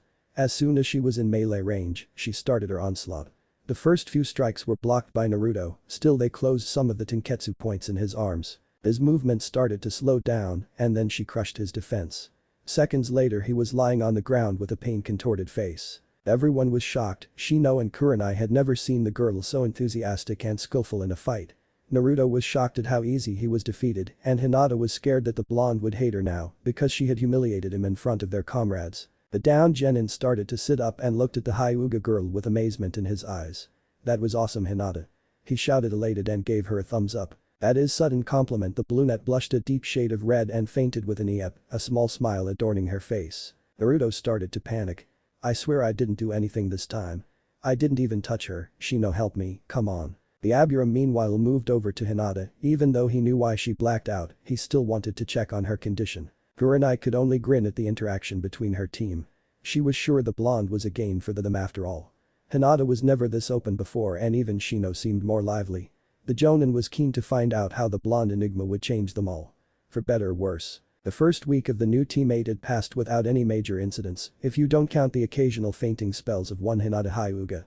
The three genin and their Jonin sensei had met each day around 8 am in training ground 42 and stayed there for their exercises till about 2 pm. After a half-hour lunch break, they usually completed 1 or 2 D-rank missions before calling it a day. The day Kurenai had dismissed her team after the usual routine and told them that tomorrow they would have their day off to do whatever each of them wanted to do. Konoha's ninja work normally 6 days a week with the 7th day per week off to relax. This system was created by Tobirama Senju, the Niddame Hokage, more than 50 years ago. The schedule had proven its worth, the rate of overwork ninjas had severely decreased since it was installed. The days off were assigned to each person or team by a special office that coordinated everything so that at each day more than 80% of the shinobi were available. Under special conditions, like in wartime, the system could be suspended to gain the maximum available manpower. Currently Kurenai Yuhi was standing in the office of the Sandaime Hokage, waiting to give her leader the requested report on the newest addition to Team 8. The aged man rose his voice. You can start with your assessment on Uzumaki Naruto whenever you are ready, Kurenai. First of, the most important part of my analysis, for now there are no heavy indicators that he is a spy or sleeper agent of any foreign power. Although I will continue my surveillance for a while to be sure of my first impression. 5 days aren't enough to come to a final conclusion. Some of his behavior patterns seem to have changed over his extended absence. If you are ready Hokage-sama, I would now go into a more detailed report on my findings. The black-haired Jonin stopped at this point, letting the information sink in. Sarutobi gave her a small nod, indicating she could continue with her review. The current file on Naruto isn't really accurate anymore Hokage-sama. He is still hyperactive, although less than expected, easy excitable and a happy nature, but beneath that the boy appears to be more mature and smarter than his records would indicate. For example, on our first team meeting, Naruto insisted on telling his new comrades about his burden. claiming that they would sooner or later experience him using the demon's chakra, and if they didn't know about it, it could be an obstacle in battle. Hinata and Shino took the news fairly well, realizing that even though the boy has the Kyuubi sealed in him, he is nothing more than a human being with a heavy burden. Kurenai had given the Hokage a small pause to think over the said before resuming her explanation. Naruto's lively nature loosened up both of his comrades over the last few days. Hinata was always shy and has a problem with her confidence. Shino, on the other hand, is mostly silent and observant, like all Aburam. The changes in them are currently small, but after spending more than 3 months with both, I could still notice them. The boy always had the talent to brighten up people, if only more would allow it. The aged leader said in a sad tone. Saratobi took a puff on his smoking pipe. Do you think they will be ready for the Chunin exam next month? My son and Kakashi already told me they plan to enter their teams. There are only 4 weeks left, Hokage-sama. I will only support their participation if I know they are certainly ready. When they can complete a minimum of 3 C rank mission to my satisfaction and all of them have overcome the experience of their first kill, then I will likely enter them. The Jonin answered the question with a stern expression. Their reasoning is understandable, those exams are quite deadly and we don't want to lose any hopeful genin. Team 7 and 10 have more field experience than your 3 genin, furthermore, Kakashi's team did really well since their recreation. Very likely that they are the best rookie team we have this year. The Sandane was pleased with her review and considered if everything was discussed between him and the Jonin sensei. Anything else I should know, Kurenai? The black-haired woman wanted to tell the Hokage about Naruto's new living arrangement, but she had promised the boy she wouldn't tell anybody that the blonde currently lived in the woods surrounding Training Ground 42. Kurenai didn't like the fact that she had to use a little white lie on her superior, however she had to uphold the bond of trust between teacher and student or the blonde probably would forever distrust her. The female decided she could at least tell the Hokage about Naruto's new passion for explosions. There is one other thing that I think is worth to be mentioned. Naruto somehow was able to devise a way to detonate his shadow clones. A quite dangerous technique, even though it is still not fully mature. Also, he has taken an excessive liking to blow up things. Training Ground 42 has no green patches of grass anymore, the whole clearing consists of small craters, burnt grass or exposed earth. If this is not a problem, I would request that this training ground will be off limits for everyone besides my team. So we can contain Naruto's path of destruction on a single location. The Hokage pondered on the said before he nodded. Request approved, please watch over him and control his new explosive vandalism, Kurenai. You're dismissed if this was everything. But the small bow, the black-haired Jonin left the Hokage's office. Leaving the old leader alone with his thoughts and the cursed stacks of paperwork. It was a good thing Training Ground 42 was located quite far away from Konoha. The sound of Naruto's explosions otherwise would have scared the villagers shitless. The blonde had spent his whole day off their training. Starting with some chakra control exercises, then letting about 30 of his clones explode trying to refine his detonation technique, and after all that, he worked on one of the ideas he had concerning a new jutsu. The last few days with his new team were eye-opening for him. Team 8 was vastly different from what he was used to on Team 7. Both Sakura and Sasuke never really got completely comfortable around him, while his new team seemed to accept him easier. So he started comparing his old and his new team in his mind. Sasuke always was the broody avenger, never talking to anybody more than he had to, most days a frown etched onto his face. The Uchiha was comparable to Shino in some ways, but even though the Aburam didn't speak much, he never made Naruto feel like he was beneath him, the way Sasuke normally liked to do. And when Shino raised his voice, he was helpful and friendly. At least Naruto believed this, he couldn't really read any emotions from the bug user at all. Hinata and Sakura were as different as day and night. Naruto always had liked the Pinkette, in retrospective it was hard to fathom why sometimes. It wasn't like he didn't like her now, but if he thought about the way she treated him, a cold shiver run down his spine. Hinata on the other hand, well she was weird, but in a good way. She didn't hit or insult him, she stuttered fairly strong and sometimes fainted if he got too near or because of other reasons he didn't quite understand, but she was a nice person, even if extremely shy. Probably, he had a chance that Shino and Hinata would become his friends, they were really nice after all, and even had accepted him, despite being told about the Kyuubi sealed in him. The thought of someday calling his teammates friends brought a small smile on his face. His thoughts drifted towards another matter at hand. Over the course of the last days, Naruto had learned something interesting. He noticed it while having lunch with his team. The fact that he was having meals with his teammates and sensei every day was also something new for him, something he really enjoyed. Never once he was thrown out of any restaurant while with them. The service personnel at most places didn't like him, he could see that much. Often giving him hateful stares, but he was still served without too many problems. After that experience he tried out to enter shops and restaurants alone. The same business he wasn't allowed in when he was still an academy student. It got him a similar result than what he had experienced with his team. He could now enter and use their services without too much troubles. The conclusion for him was that as genin he could use all services and establishments, although he would still receive the hateful glares and insults. For now Naruto settled with the solution of using the transformation jutsu whenever he was not with his team, because so he could escape their hostilities with ease. One would think the blonde would by now be accustomed to the treatment the majority of the village gave him, but after his return, it was much harder to deal with. Mainly because during his travels outside of Konoha, he never once had to endure any hostilities. He was just a normal boy, something he missed dearly now. But this new knowledge in mind, Naruto considered his housing situation. As genin he should be able to get a flat or something similar somewhere in the city, but was that really what he wanted? If he lived in Konoha, he would have to endure all the mental and verbal abuse again. That was something he currently avoided quite well. He only entered Konoha with his teamer using transformed clones. For now he settled with the conclusion that he wasn't sure what to do and that he would have to reconsider the whole topic again some other day. He would continue living in the woods out here for a while before coming to a final decision. It wasn't so bad out here, he had a tent and his sleeping bag. Furthermore, his transformed clones could get him everything he needed and his team's training ground was right on the doorstep. At the end of his day off, Naruto exhausted fell into a deep slumber. Another reason it was good that the training grounds were far away from Konoha because the blonde snored fairly loud, scaring away almost all wildlife in the forest nearby. The next day, Team 8 fell back into their normal training routine. Kurenai practiced breaking out of Genjutsus with Naruto again, the usual hour a day. This was their daily schedule, till the blonde was able to counter everything his sensei threw at him. During this hour, Shino and Hinata spared against each other. Then they would switch, and their sensei would give another of her students a personal 1-hour session until all three genin had had individual training. The other 3 hours were spent with group maneuvers, tactics and some more team bonding. During the usual sparring matches Naruto had learned that Hinata was the best of them with Taijutsu. Normally she won against both of her teammates if the fights didn't drag out too long. Otherwise Naruto could tire her out with his shadow clones and Shino would drain her chakra with his Kakechu bugs. Against Naruto, although draining the chakra with his bugs proved to be a tedious process, giving Shino a disadvantages in his battles with the blonde.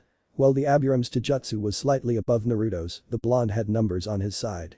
The matches between those two were always balanced and drawn out, often ending in a tie. Team 8 had already completed their 3-hour sparring program and was ready to start the second part of their daily routine as Naruto rose his voice. "Hey Hinata, I have a question about your fighting style, if that's okay for you." "That's sure, Naruto-kun, what is it?"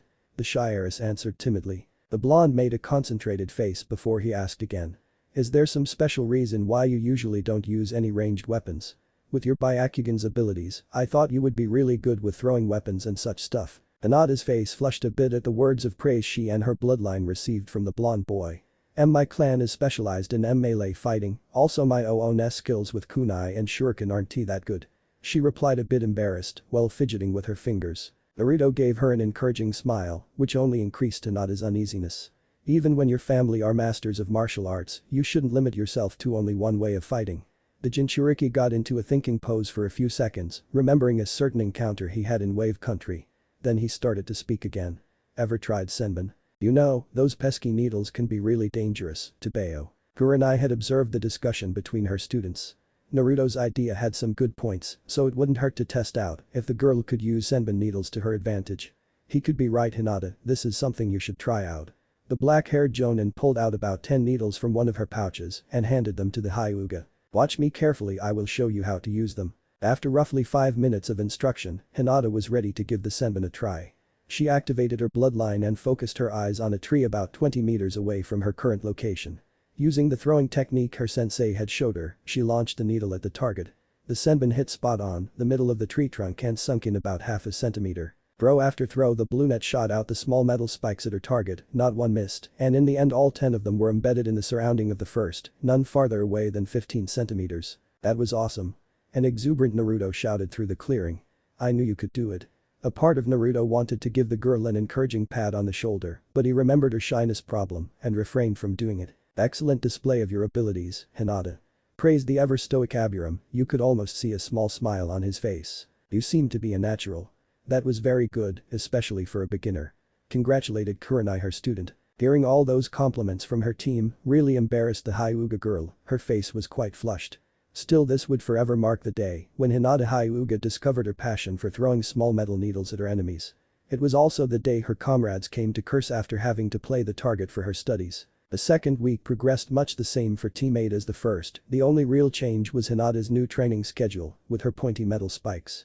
The girl spent most of her personal training sessions with Kurenai on throwing senbon and currently carried about 200 of them around with her. All of the usual routine should change in the third week although. Punctual 8 a.m. their sensei walked into training ground 42, a mission file in her hands. "You have already acquired us a mission for today, Kurenai-sensei." Shino was the first one to ask with a hint of curiosity in his otherwise quite monotonous voice. The black-haired jonin gave every genin a sheet of paper containing a small briefing on their assignment. "After all our training and the tedious chores you had to till now, I am sure you three will be able to handle this assignment without problems." Naruto, Hinata and even Shino seemed to be excited about this news. The Hyuga and the Abiram had only done one simply C rank, an escort mission, before Kiba was moved to Team 7. Both were more than happy to finally do something else after 3 months of only D ranks. The blonde Jinchuriki couldn't hide his enthusiasm, he hadn't complained about the chores his team had to do, but that didn't mean he liked them. Kurenai started to speak again.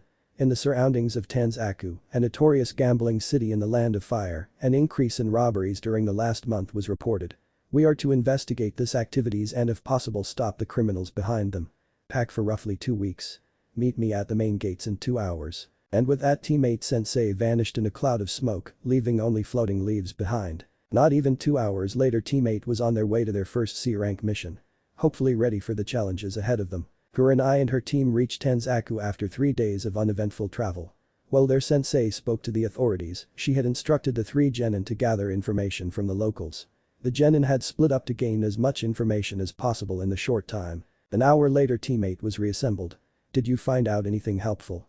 asked the black-haired woman, the young ninja standing in front of her. "Not much, sensei. Only got some vague rumors saying that the culprits hide in the woodlands to the south," replied Naruto, a bit of embarrassment swinging in his voice because he couldn't get better information in the short time. "The last attack occurred 2 days ago on the road that leads towards the land of rivers. 4 travelers were robbed and killed," was the Abiram's answer. "It talked to a pair of H-hunters, sensei. They saw a GR group of at least 7 men lurking through the woods." Kurenai gave her team a kind smile. "You 3 did well. It will be the best if we start with the latest crime scene." It didn't take them too long to reach the spot where the last attack had occurred. The road in front of them was stained with several dark red and black spots.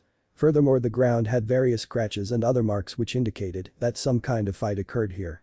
A foul smell of dead lingered over the whole place. The young Hyuga had turned almost white after seeing this location. Together with a strong smell, it took her quite some control to keep all her food inside. "You can stay back if you want, Hinata.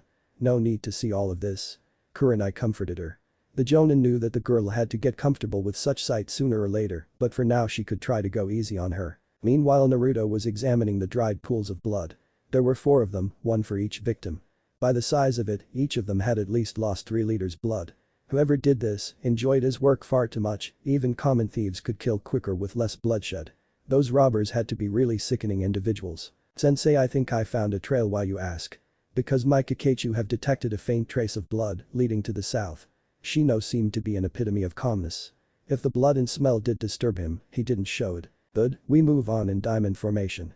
Shino, you lead, Hinata you take the right side, Naruto the left, I am at the back. Hinata, activate your Byakugan periodically to survey the surroundings and look out for possible dangers."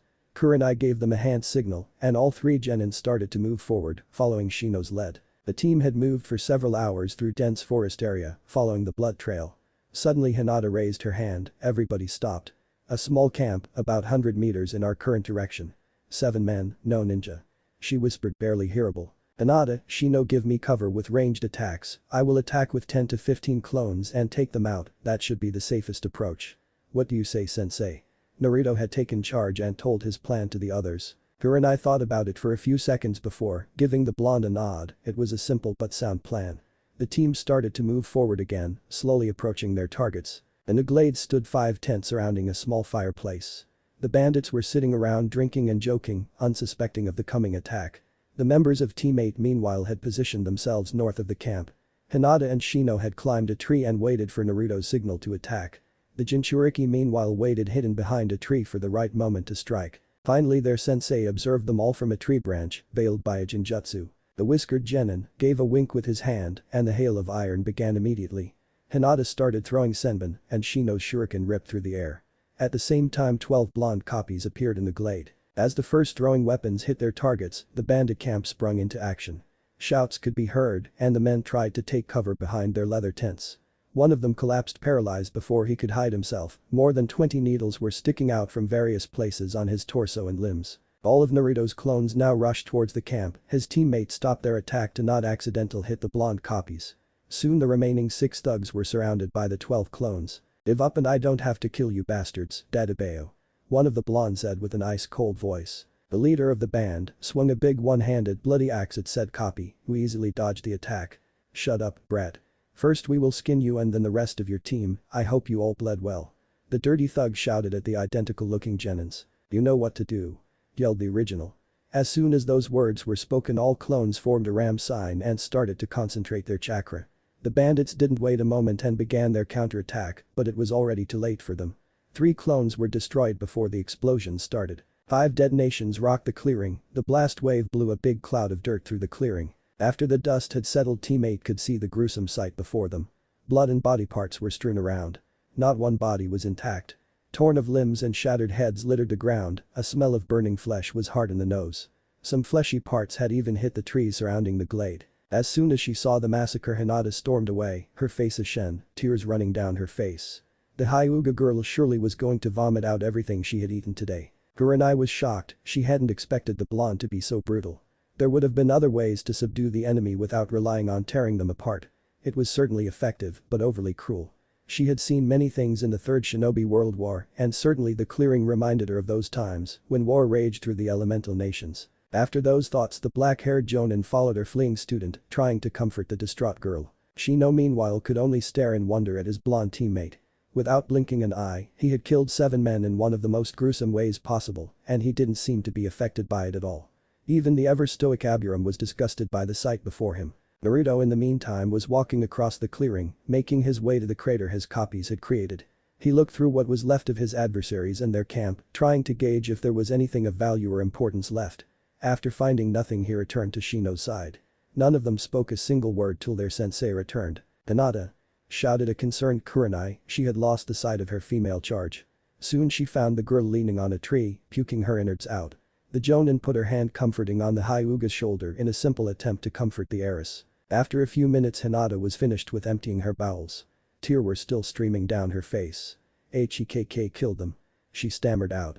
"Hesl slaughtered them. NN Naruto slaughtered them all," shouted the Kunoichi in anguish. Kurenai embraced the girl, it was the only thing she could do now, this sight was nothing a rookie genin should see. Hinata had returned the embrace and was now crying her eyes out while holding onto her sensei. After standing locked in each other's arms for a while, the girl finally had loosened her grip, letting go of Kurenai. The Hyuga had stopped crying, but now looked like a mess. "Wait here Hinata, I will get the others. It's better if you don't have to see that again. I will be back soon." With that Kurenai left the heiress alone. After vomiting and crying Hinata was deep in thought. In fact she hadn't even recognized that her sensei had left. This was her Naruto-kun. What had happened to him? She was happy since he had returned, they were on the same team, something she had only dreamed of. She saw him almost every day now. Yes he was a bit different, although that was to be expected after being so long away. But now the blonde boy scared her. How could the nice guy she admired be so cold-hearted and brutal in combat? A few minutes later, Kurenai, Shino and Naruto returned. The black-haired Jonin had found them standing near the glade, none had spoken a word. She could see that even Shino was shocked, at the same time Naruto looked kind of relaxed, like this whole ordeal was nothing for him. Kurenai had used a Kaiten jutsu to incinerate the remains and then guided her 2 genin back to Hinata. The brunette couldn't look at her blonde crush as he came into view. Naruto could see the fear in her eyes as she turned away, it was the kind of reaction he had anticipated. But he couldn't delay this event, that was the way he was now, either they would accept him or hate him for it. "What did you do out there, Naruto, that wasn't necessary." Kurenai finally broke the silence between them. "That's the way I'm fighting. Did you 3 think the explosions were for show?" The blonde shot back. "Nobody of us got hurt, the mission is a full success. Well I'm sorry that you had to see this massacre I made. But if I shall remain a part of this team, you must get accustomed to my way of fighting. Explosions are messy. Still there was no need for your actions, we could have taken them down without ripping them apart." Kurenai could see why her young charge did what he did. That although didn't mean she couldn't approve of it. In the end it was uncalled for. Naruto gave his sensei an angry glare. You read the report about the Wave Country mission, I assume? The blonde didn't wait for his sensei's answer before he continued. A so-called harmless mission got us nearly killed. I thought Sasuke was dead back then. There is no guarantee for anything. Naruto took a deep breath. I will do everything necessary to protect my comrades, those who are important to me. Because that is my Nindo, Tebeo. The blonde turned around and started walking in slow pace towards Tenzaku. Hinata, Shino and even Kurenai could only stare at Naruto. He butchered their enemies to ensure their safety. His sensei didn't know how to reply to that, seeing his teammate nearly die on his first C-rank mission and then traveling the world alone must have been a hard experience for somebody that young. It seemed that now he would do everything possible to ensure that nothing like that ever happened again. Soon the rest of teammate followed their blonde-haired teammate, nothing was spoken, all of them were deep in thought about the events that had transpired in the forest. Dusk was already falling as teammate finally reached the outskirts of Tenzaku. Nobody had spoken a word on the whole track back to the town. After Naruto's outburst everybody else on his team was absorbed in their own thoughts and the blonde himself wasn't in the mood for any conversations. His face was contorted to a constant frown and the normally shining blue eyes looked dull. Kurenai had decided that it was already too late for them to start their homeward journey towards Konoha, so they needed to look for a place to stay for the night. It didn't take them long to find a nice hotel for an overnight stay. The three young ninja waited in the lobby while their sensei finished the necessary arrangements. As soon as the Jonin had handed each genin a room key, Naruto started walking away from their lodging. Where you think you going, Naruto? Asked his concerned sensei with a stern voice. Blowing off some steam. The blonde's voice was cold but filled with hidden anger. His comrades could only stare at his retreating back as he slowly vanished from their sight. 10 minutes later the remains of teammate were assembled in their sensei's hotel room. Kurenai had offered them a chance to talk about what had happened in the woods, an offer that Shino and Hinata gladly accepted. And so the Jonin and her two genin were sitting in the room, nobody was sure how to start the conversation. Following 5 minutes of awkward silence, Hinata finally asked the first question. Sensei, why did NN Naruto K-kun think it was necessary to kill them all? The Hyuga girl had thought about the blonde's words, although she couldn't fully understand why he thought it was the best to slaughter their adversaries to protect his team from harm. This is the main question here, Hinata, as our enemies were never a real threat to us. Also I would like to know what happened on Naruto-san's mission to Wave Country, what sparks my interest in those events. Currently it seems that his experiences there are part of his reason for acting like he did.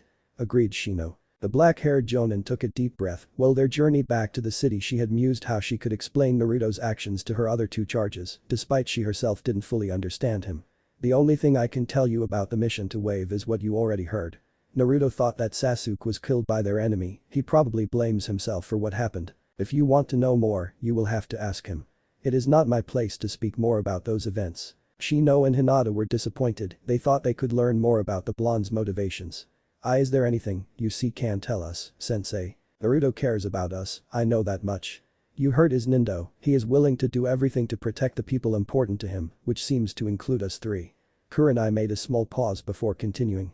I hope you two still can work together with him, even after seeing him do something so gruesome. Their sensei said in a serious tone. The young genin were shocked by this sudden question. They had heard what Naruto said about remaining on their team. But never had they thought that Kurenai would consider his proposal about leaving them. Sensei, Naruto-san is still our teammate. Even if Hinata and I are troubled by his brutal display, this is no reason to suspend him, why you may think. Because we should be able to sort out this problem between us in time. Shino spoke with full conviction. SS Shino is right, Kurenai-sensei. Please don't remove Naruto-kun from our team. Hinata couldn't say she wasn't affected by how their teammate had acted, but she still didn't want him to leave their team. Deep down the Hyuga girl knew the blonde was not a bad person, that was the unwavering truth she believed in. He must have some good reasons to act like he did. Now she only had to find out why. The black-haired Jonin gave them a reassuring smile. Both of you are really mature already, I needed to know if you still can work together. For now Naruto will stay with us. You two should go to bed, meanwhile I will look for our favorite blonde troublemaker. About 20 minutes later Kurenai was standing in a wooden area on the edge of Tenzaku. It wasn't too hard to find Naruto. His strong chakra signature wasn't easy to overlook, even for somebody who wasn't a sensor type. What she found wasn't what she had expected. She had thought the blonde would literally blow off his anger through some explosions, wrecking chaos somewhere. What the Jonin found although was him sitting in the grass, eyes closed, seemingly meditating. Wondered when you would come looking for me. The blonde spoke in a monotonous voice as he raised himself from the floor. He looked calm and collected, quite different from when he had left them behind. The Jonin could now see that in one of his hands the boy had about 10 stone marbles of different size. "What were you doing out here, Naruto?" The Jinchuriki slipped the stones into one of his belt pouches and then zipped up his robe. "Some chakra control exercise I learned while traveling. Really relaxing. So you are here to tell me that you kicked me from your team because of my dangerous behavior." Kurenai sighed loud. "I'm not happy about your actions, but you were right on some accounts. Nobody got hurt and you completed the mission. Furthermore, I had a talk with Shino and Hinata, both still want you on the team. But you should explain yourself sooner or later, they want some answers, the same goes for me. One more thing, you won't be using your explosions without my approval on missions, understood?" Naruto was prepared for the worst turn of events, this was much better than he expected though. "I understand." The blonde took a long breath. "Please give me a few days, speaking about my motivations is hard for me. You have 1 week, then I want a good explanation." There was still something else on Kurenai's mind that she wanted to ask the blonde. "Those bandits weren't your first kills. You were much too unaffected by their demise." "You're right, sensei. My first kill probably was in the battle on the bridge, not that I remember anything about that, it was too hectic. The first one I can recall was about 1 month later, some bounty hunters ambushed me, must have thought I was a missing nin. It wasn't the complete truth but quite near." Flashback. Naruto and Deidara had almost crossed the land of frost, the landscape had slowly changed from vast tundra to a dense coniferous forest. Another 2 days and the blondes would enter the land of hot water. With a low voice the bomber spoke. "We are being followed, be ready for battle, Naruto." The young genin's reply was only a small hand gesture, meaning he understood the situation. Deidara slipped his hands casually in the pockets of his auburn robe, the tongues of his mouth started devouring some of his special clay. Before the missing nin could bring his hands back out to attack although, a shout pierced the silence. "Let your hands where they are, don't want to get caught in one of your explosions, Deidara of Iowa." A gruff voice shouted from behind the two blondes. Naruto and his mentor turned around in an instant, the genin instinctively slipped into his taijutsu stance, looking slightly tensed about the events transpiring. Deidara meanwhile was quite relaxed, both his hands still in his pockets. Before the two stood a bunch of dirty unkempt men, roughly 15 of them, looking like common bandits or waylayers. "We don't have anything of value, so just go away, Tebeo." The blonde Jinchuriki shouted at them. One of the men, with black hair and a ruffled beard started laughing. "Oh, kid, we are not robbers, we are here for the big fish." He pointed towards Deidara. "Today is just our lucky day, Iowa pays 20 million ryo for this bastard. I doubt we can get any bounty for you buddy, but probably somebody would buy you as slave, you never know that." The leader laughed harder at the end of his speech. "What gives you the impression you can win against us, Un?" The former Iowa ninja pulled his hands out from his pockets and thrusted the palms forward towards their adversaries. The hand mouths opened and hundreds of small flying insects were spewed out. The swarm of clay creatures that vaguely resembled oversized flies was hovering between the group of bounty hunters and the two blondes. Shadow clone Jutsu Naruto produced 5 solid clones, which immediately took a defense position before him and his mentor. The copies were facing their enemies, a kunai in each hand. "Don't want to reconsider your plans, Un?" asked a grinning Deidara. The gang of bounty hunters wasn't intimidated in the slightest about the displays of both ninjas. "Get them." The bearded man shouted. As soon as the words had left his mouth, 3 grenades were thrown and smoke enveloped the battle scene. Both blondes started coughing as the smoke enveloped them.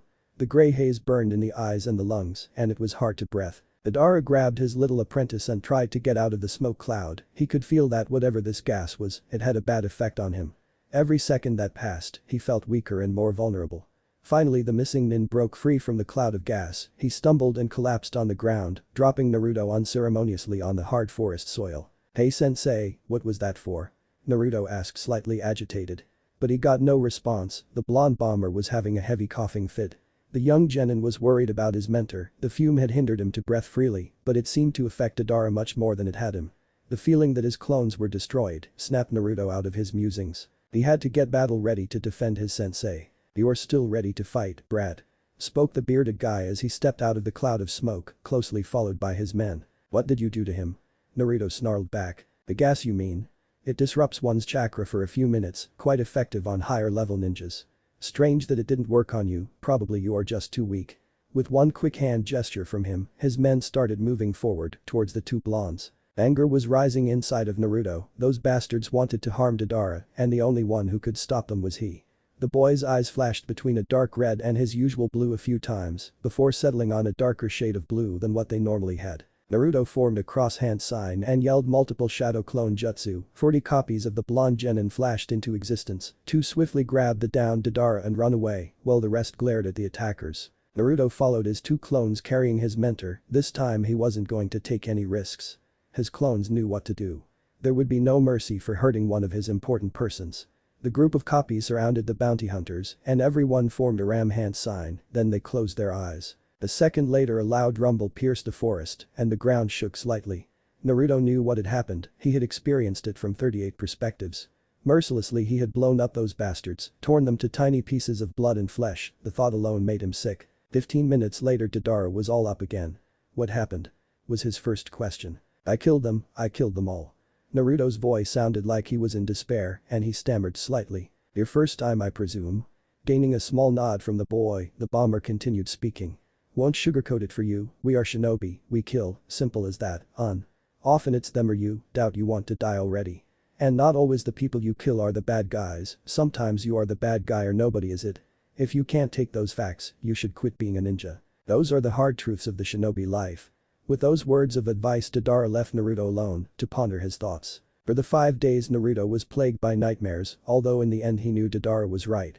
Either he learned to deal with the guilt or he had to quit being a ninja, something that was his dream for a very long time. Flashback High. It's not like I enjoy killing, but I have come to terms with it.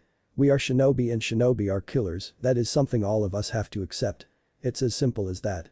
Naruto said reflectively. How much blood do you have on your hands already, Naruto? The Jonin needed to know that because the blonde spoke so casually about killing. After all she had witnessed this day, the Jinchuriki must have taken quite some lives already. Far too much. Was Naruto's reply, his sensei could hear the deep sadness in the boy's voice. If this was everything Kurenai-sensei, I am going to sleep now. As Naruto was walking towards their hotel, the female Jonin thought about the blonde boy's words. The view he had on the shinobi life was nothing she had expected from a rookie genin. Normally only seasoned chunin or jonin spoke like that, it was much truth in his words although. The next day, quite early in the morning, teammates were back on their way home, moving fast towards Konoha. The tension that was present yesterday could still be felt in the air, but to a much lesser degree. Seemingly everybody had calmed down somewhat over the night. 2 uneventful days of traveling later, by nightfall, they had reached the village hidden in the leaves. That was the day after their return from the first C rank of teammate. Tomorrow would be their day off, so today marked the end of the week for them. Kurenai had brought her mission report to the Hokage Tower this morning, before heading towards training ground 42. She had planned nothing special for today, a normal 6-hour training session and 1 D rank afterwards. The team needed some calm routine after the events that had transpired. Another hour of breaking out of Jinjutsus had just ended for Naruto, slowly he was getting a hang of it. The most basic illusions were no more problem for him, but as soon as he was trapped in something more serious, he was literally lost. Kurenai was sure she would correct that, after all she was the Jinjutsu mistress of Konoha. Even if Naruto couldn't use her prized art, he would be able to break out from almost everything, she would made sure of this. The black-clad ninja materialized out of nowhere in the clearing and broke all 4 ninja from their current activity. Uzumaki Naruto, Hokage-sama has requested your presence, immediately. After he had spoken those words, the shinobi vanished as fast as he had appeared. Naruto grumbled. The old man probably read your report, sensei. Then he started walking towards Konoha to meet his demise, his team followed him suit. 20 minutes later, the blonde genin entered the Hokage's office, while Kurenai, Hinata and Shino had to wait outside. The day, Hokage-sama. Already read of my newest accomplishments. It was a bitter joke on Naruto's side. It was bad enough for him to find the right words to tell his team why he did what he did. But now he had to justify to the village leader why he had mercilessly slaughtered those bandits. This is a serious matter, you killed 7 men in cold blood. This isn't like you, Naruto. The Sandame answered, a frown etched on his face, his smoking pipe in the left hand and the other hand clenched into a fist. The blonde chuckled darkly. You don't know me, old man, not anymore. Naruto sighed, this wasn't a talk he wanted to have. The wave mission and more than 2 months on the road changed me, hardened me if you want call it that. I will do what is necessary to protect my teammates. Nobody will hurt them. The boy's ice-cold gaze met the Hokage's eyes to support his statement. I understand. Saratobi would have liked to know more about this, but he wouldn't get any answers from the boy. Ever since he came back, Naruto had a good amount of distrust for the Hokage, the old man had hidden his Uzumaki heritage from him. There is still another matter at hand, I found out about your living arrangements, care to explain? For Naruto the day had gone from bad to worse in seconds. Who told you that? He snapped at the aged leader. Had Kurenai broken her promise and betrayed him? After the recent events he couldn't be so sure anymore. The patrol of Chunin stumbled upon your camp about a week ago. I only got the report after you had left. So why are you living in the woods? The Hokage elaborated with some anger in his voice. My flat was already occupied by someone else when I came back. First I thought about getting a new one. But it's too hard for me to stay in the village with the constant hate and prejudge I get. For now I live in the forest, it soothes me. And no, I don't need your help Hokage-sama, I will deal with my problems alone. Naruto almost spat the last part out, then he turned around and exited the office, leaving a startled Hiruzen Sarutobi behind. Naruto's teammates and his sensei could see a deep scowl on the boy's face as he came out of the Hokage's office. Whatever he and their leader had discussed didn't improve the boy's mood in the slightest. The blonde stared at those three before him, impassive, tapping his foot on the floor. Can we get back to training? You could hear the annoyance as he spoke. After receiving a nod from his sensei, Naruto started walking towards their training ground, the rest of his squad followed shortly behind. As teammate exited the tower they ran directly into the waiting Sasuke, Sakura and Kiba. In fact, Naruto almost crashed headfirst into the Uchiha boy. The blonde muttered a sorry. And wanted to continue his way, not really in the mood to talk to his ex-teammates, especially after having to deal with the Hokage. Whatever dope, so you really survived.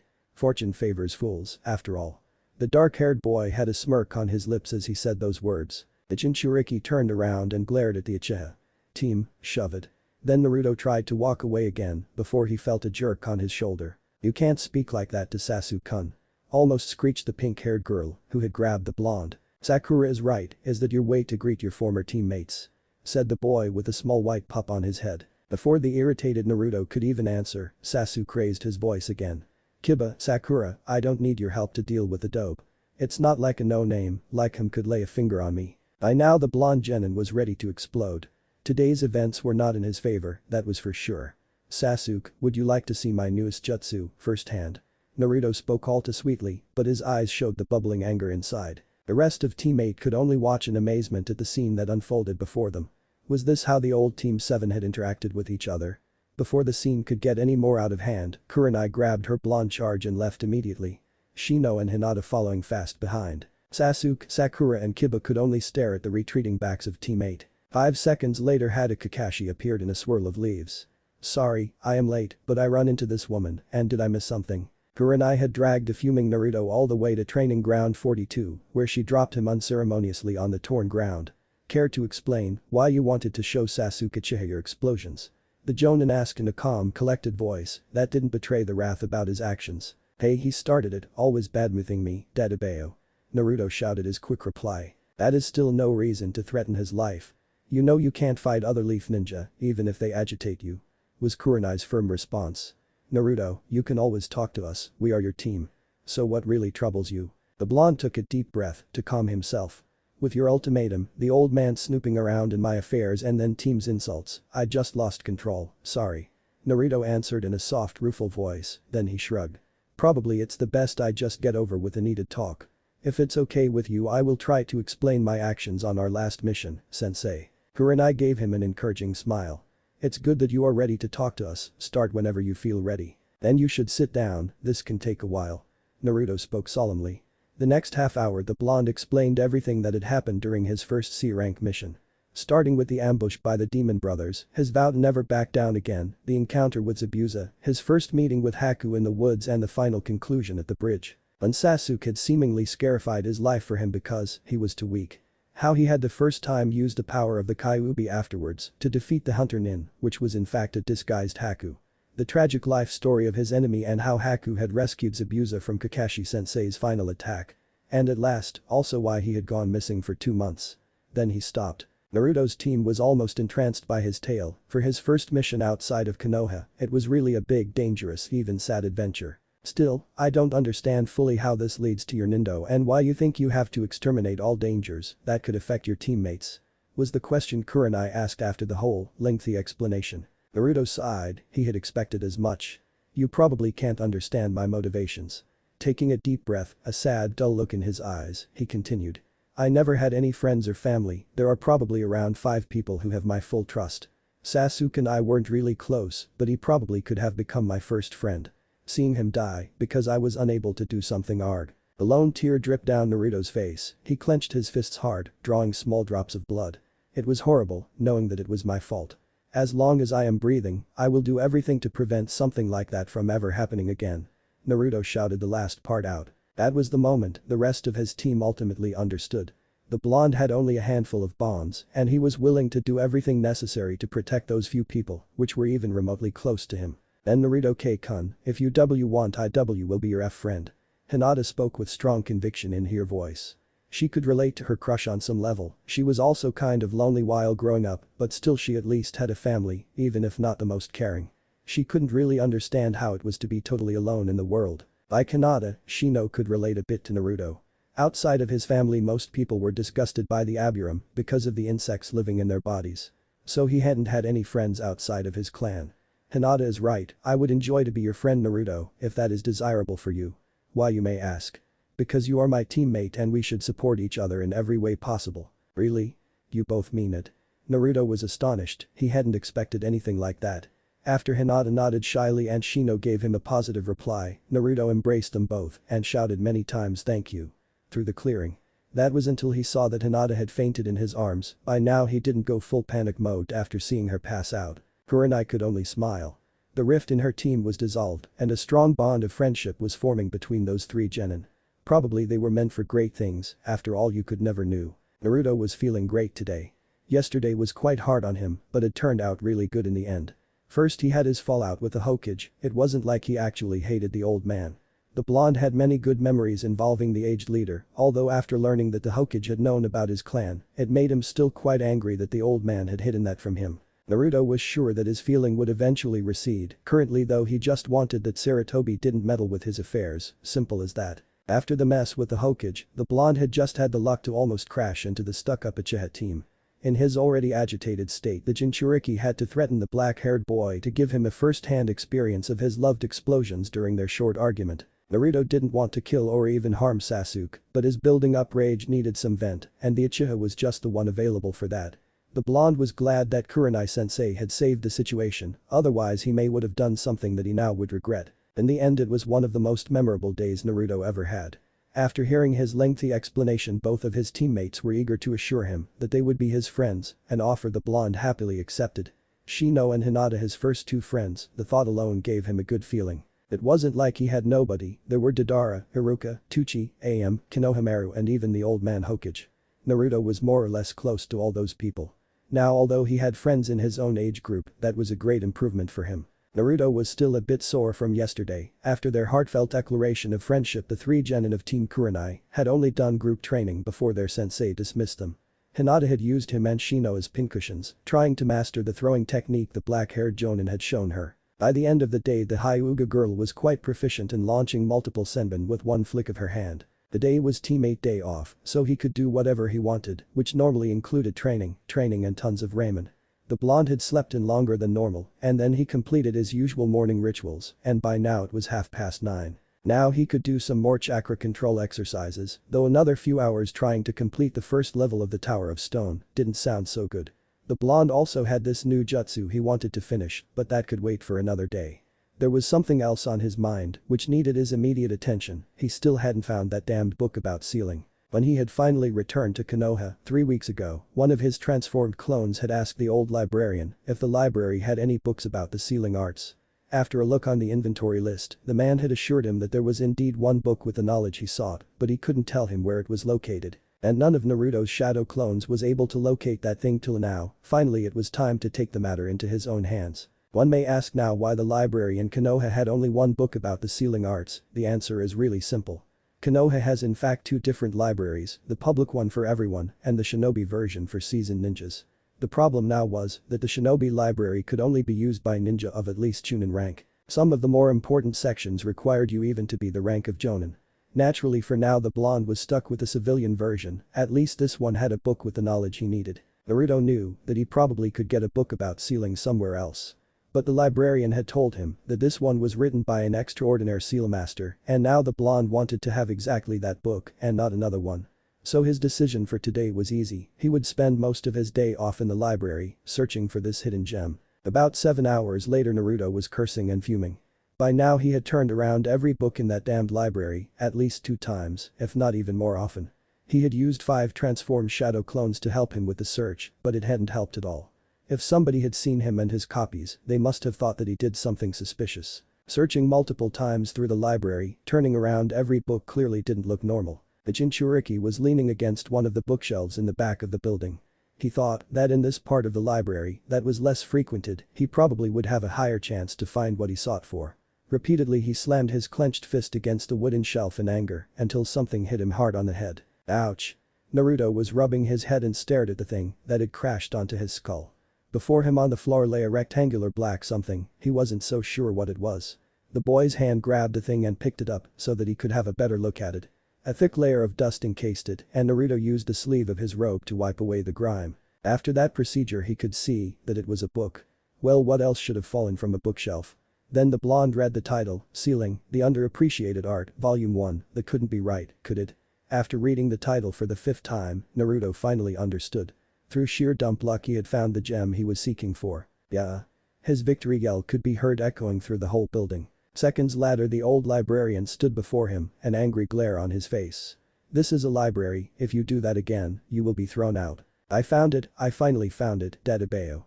Nothing could dampen the blonde's joyous mood now, not even an angry old man berating him. The boy had even forgotten that he was still transformed and his declaration of Dadabeo surely sounded strange to everyone who heard it. You have found what? Asked the impatient caretaker. Naruto shoved the book nearly into his face. The book about Ceiling, can I lend it out? The librarian took the small black battered book from the boy's hands. After looking at it for a few seconds and reading the first page, he gave it back. You want to lend out that? He received an eager nod from the young genin, then he continued to speak. Take it, you're the first one that wanted to have it since we have it here. It's yours now. Naruto would have done a dance of joy, but he was sure the librarian would chuck him out on his ear if he did another loud expression of joy. 15 minutes later the blonde stood before his favorite raiment stand. After all, finding the book needed to be celebrated and the old geezer even gave it to him for free. His stomach growled, he hadn't eaten since breakfast and now it was almost time for dinner, so he entered the stand. Double my usual, Tucci. Naruto almost shouted as he took a seat. The raiment chef eyed the newcomer carefully. And you are? I'm Naruto, Tabeo. Who else? Was the immediate annoyed reply. That's not even funny. Looked in the mirror recently, boy. A confused Tucci answered. After taking a look on himself, the blonde finally understood. He was still transformed into some random nobody. A cloud of smoke later, the stranger was replaced by a blonde boy in his usual auburn robe. As soon as the chef saw his favorite customer he said. For Mizo Raymond, coming up. Soon the blonde was eating his precious ramen, probably devouring would have been the more appropriate description of his table manners or the lack of them. Another customer entered and seated himself besides the Jinchuriki. One bowl of pork, please. Said the voice of the newcomer, but the blonde was currently too engrossed into his food to even notice him. When Naruto was finished with his bowls of ramen, he put some money on the counter and wanted to leave, but as his eyes gazed over the other guest besides him, he instantly recognized the man. Hey, Kakashi-sensei, long time no see. The one-eyed Jonin turned his head and stared at the speaker. A few seconds later he finally spoke. Naruto, should have suspected you are here too. Although I didn't recognize you without your usual omnipresent orange. He patted the blonde on his back, his eyes did their eye smile thing and gleamed at the boy. I'm glad you're alive. Was really worried about you. We all thought you died back there, I'm sorry, I wasn't there to save you. Spoke Kakashi regretfully. Not your fault sensei, was too reckless back then. The old man told you about my little journey. The Jonin gave him a knowing nod. Sorry for what happened yesterday, didn't want to go so over the top. What do you mean, Naruto, did something happen? Was the confused reply the boy got. My team beat your team as we left the Hokage Tower and I got into an argument with Sasuke, nearly got out of hand if it weren't for Kurenai-sensei. Said the Jinchuriki with remorse. Kakashi only laughed, now he finally understood the strange situation he had experienced yesterday. Hey, I know how you two are, always teasing each other and you always had a bit of a short temper, some things never change. A short pause later the Jonin spoke seriously. You know, if you need something you can always come to me, I will always be your sensei. Thank you Kakashi-sensei, I will remember that. The blonde smiled at the Jonin. Sorry, but I have to go, still things to do and places to be, you know. After waving goodbye to Tucci and Kakashi, Naruto left the ramen stand. The next day, Shino, Hinata and Naruto were waiting in the clearing of Training Ground 42, while Kurenai-sensei was already more than 25 minutes late. Hope Kurenai-sensei didn't catch the chronic lateness disease from Kakashi-sensei. That would be so troublesome. The blonde genin joked, well somewhere else in Konoha a certain lazy Nara had to sneeze hard. Do you really believe that, Naruto? Because I think that such an illness doesn't exist. Spoke the young Abiram in his usual stoic way. Geez, that was a joke, Shino, you need to loosen up, man. Naruto shook his head at the bug user's reply. Suddenly a large explosion of smoke occurred before the three genin. A purple-haired woman stepped out of the white haze and grinned at the teammate. Anko Mitarashi, Special Jonin and Interrogation Specialist, your new surrogate sensei for today, and you three brats are Kurenai-chan's team. She spoke with an intimidating, loud voice while she eyed all three ninjas before her carefully. You're late. Where the hell is our real sensei and what is a special Jonin? You don't look so special, lady, you know. Shouted Naruto back at the new arrival. You're the Uzumaki loudmouth I heard about, aren't you? I'm not impressed, I must say. Anko huffed, then spoke up again with some annoyance. Kurenai is at the academy, they needed a real Jonin showing of or something. Told them I could do that, but no, I wouldn't be good influence on the children. The special Jonin muttered the last part barely audible. All three youngsters stared wide-eyed at their temporary sensei, Naruto with some barely hidden anger, she had mocked him after all. This strange person was really their teacher for today. This wouldn't end well for them. Sensei, what are we doing today then? Asked a slightly scared Hinata. First some survival training, later on I have a special mission for you three. The purple-haired woman smiled, but it was more like a dangerous, sadistic smirk. Naruto groaned. Really, survival exercises? That sucks, Tobeo. Anko laughed. Yes, it will suck, at least for you three. For me? This will be quite entertaining. She bit her thumb and drew some blood, then slammed her hand onto the ground. Summoning jutsu. A 10-meter-long brown snake appeared in cloud of white smoke. The special Jonin still had the same smirk on her lips as she spoke again. Now try to survive that, brats. As those words left her mouth, the snake rushed forward. The three genin immediately dispersed. Splitting up and moving in three different directions to distract the serpent. Not that it helped, the snake was hot on the heels of Naruto, ignoring the other two targets. The brown reptile lunged after the blonde boy, only to miss him by a few centimeters. Naruto believed he had felt the hot breath of the beast in his neck. Hinata, Shino, I could use some help here. Please, shouted the distraught genin. Don't leave the training ground, by the way. Or you get another hour with my little scaly friend. Shouted a giggling Anko through the clearing. The Hyuga girl stopped her retreat as soon as she heard her crush's plea. Then she took out a bunch of senbon from one of her pouches and started pelting the serpent with those spiky needles. To her dismay though, the metal spikes couldn't penetrate the scales of the reptile, bounced off harmlessly and then dropped onto the soil. Shino meanwhile had also halted his escape to help Naruto. The bug user directed a swarm of his Kakechu bugs to attack the head of the creature, the most vulnerable target available. As soon as the insects started to assault the eyes of the snake, the beast stopped following Naruto and started to trash in its current place instead. The blonde, saved from his precarious situation, was now ready for the counterattack.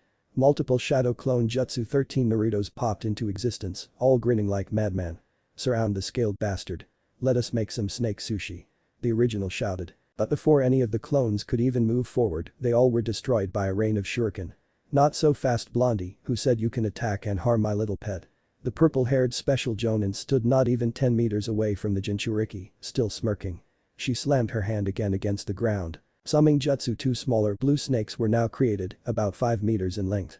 Then Anko jumped on the head of the brown snake and a few small fire blasts later, Shino's insects had to retreat or be burned to crisp. 2 hours of torture had passed and teammate was finished with their survival training, literally. Hinata and Shino were both sitting on the torn ground, breathing hard after running away for so long from the 2 blue snakes. Naruto meanwhile looked the worse for wear. His robe was full of dirt, had some holes in it, and furthermore, he had some blood stains on his face. Anko had thought it would be fun to throw sharp kunai at the blonde while said boy tried to escape the big serpent's sharp fangs. Can we please do the mission now, crazy snake sensei? A tired Naruto asked before he too collapsed on the ground. The special Jonin only took a folder out from her trench coat and tossed it at their feet. This is your mission, if you don't complete it, I will find you and we will have some more quality time together. I think you understand. Despite their weariness, all 3 genin started to nod frantically. Ibiki needs me for some funny interrogation work at the T&I headquarters, so I have to leave you alone, behave or else. Then Anko vanished in a swirl of leaves from their sight. A murderous smile of anticipation graced her lips as she disappeared. There was one thing Naruto was sure of now, he would sooner suffer one of Deidara's incoherent, unintelligible lectures on art than another hour with the crazy snake lady. Flashback, it was the day after he had met Deidara for the first time. Naruto had thought that learning how to blow up things would be awesome, but oh boy how wrong he was. The bomber told him that before he would teach him anything, he had to make sure the blonde genin understood the true beauty of his art and the principles behind, only then he could become a fellow artist of destruction. Naruto liked explosions, well he probably liked them a lot, although he still couldn't really fathom what his new sensei was speaking all about. And what followed were the longest hours in the blonde's young life. Art is an explosion and art is a blast, This are the ground rules, but there is so much hidden wisdom in it. Listen well my pupil and you will come to see the light. You have to pour your whole soul into your creations, only then they will reach the peak of true artistic greatness. Otherwise, fine art is the beauty of that single fleeting moment of explosion. Your art shall only live for that moment, only in that split second you can experience the true beauty from within, the pureness of life and death. During all those hours of explanations, Naruto could only nod dumbly here and there. The genin sighed as Deidara came finally to an end. You didn't understand anything did you, Naruto?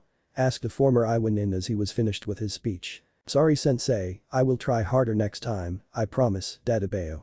The Jinchuriki pumped his fist into the air to show off his usual enthusiasm. Flashback high. After roughly 15 minutes of rest, Hinata picked up the mission folder and opened it. What she found surprised her. A single paper with only 3 lines of writing.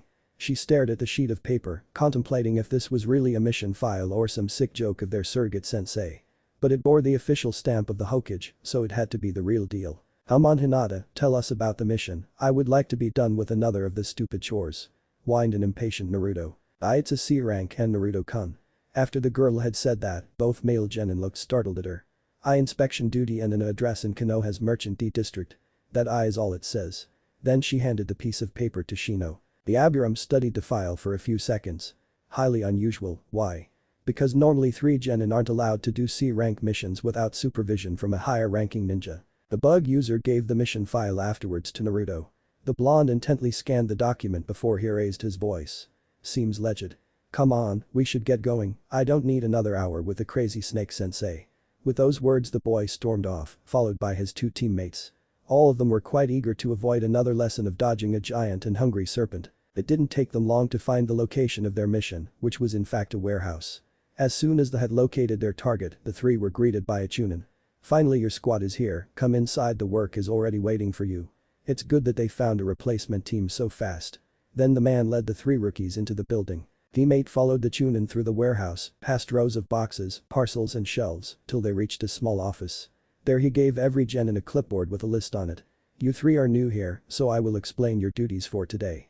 This building is one of 3 shipping hubs in Konoha. Everything that is sent into the city will be controlled here for abnormalities. The man pointed at Hinata. You will use your Byakugan to scan the new deliveries for anything unusual, like vermin or sabotage. He moved his hand and now gestured towards Shino. Your bug should be able to detect most kinds of poison or other harmful contents in our food shipments. And lastly you. He now looked at Naruto. You have no useful Kekai Genkai, so you will just do normal logistic work. The man made a pause. The clipboards I gave you contain the whereabouts of your workload and other information you need. Once you've finished with everything, you bring back the lists to me, I will pay you your share, and then you can go home. The next hours teammates spent with busy work in the warehouse. By the end of the day all 3 were quite exhausted.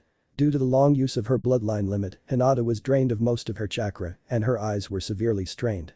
Almost the same could be said for Shino, because of his long utilization of the Kakechu bugs, his reserves were quite low now. Naruto on the other hand was just physically winded from carrying heavy boxes for the better part of the day. At least the payment was much better than what they normally got for their simple D-rank missions.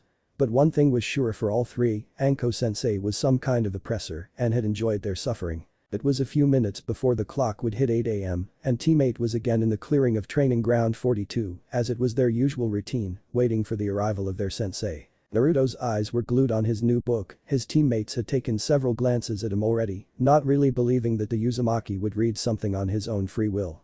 Hinata even had used her Byakugan to take a look on the title and the contents of the book and was quite baffled by the topic. The blonde boy was really interested in something so complex as the sealing arts. Good morning, had a good day yesterday with your surrogate sensei? Asked Kurenai as she entered the training ground. Naruto immediately jumped, glared at the black-haired jonin, and pointed an accusing finger at her. You tried to kill us. The snake lady is crazy, crazy I say. Anko isn't that bad, you are surely exaggerating. Their sensei tried to feign ignorance, although she knew that the special jonin could be really strenuous. Not that bad. She hunted us down with her snakes for 2 hours, survival training my ass. It was easy to see how upset the blonde was. At least the mission wasn't halfway bad and we were paid quite well. Shino and Hinata watched the exchange in silence, they were almost used to Naruto's attitude by now.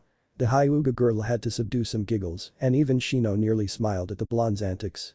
The black-haired Jonin meanwhile thought she had to have a talk with the snake summoner, how to treat her genin, she needed them alive after all. You did good on your second C rank, normally this kind of work is done by retired shinobi or academy dropouts, but one of the usual teams was unavailable yesterday. Don't expect to do such duties often. Kurenai explained the whole situation to them. Today we will train for a while with another genin team, all three genin gave their sensei questioning looks. You wanted some help with your Taijutsu Naruto, and I got the right person to help you, he is the greatest Taijutsu master of Konoha.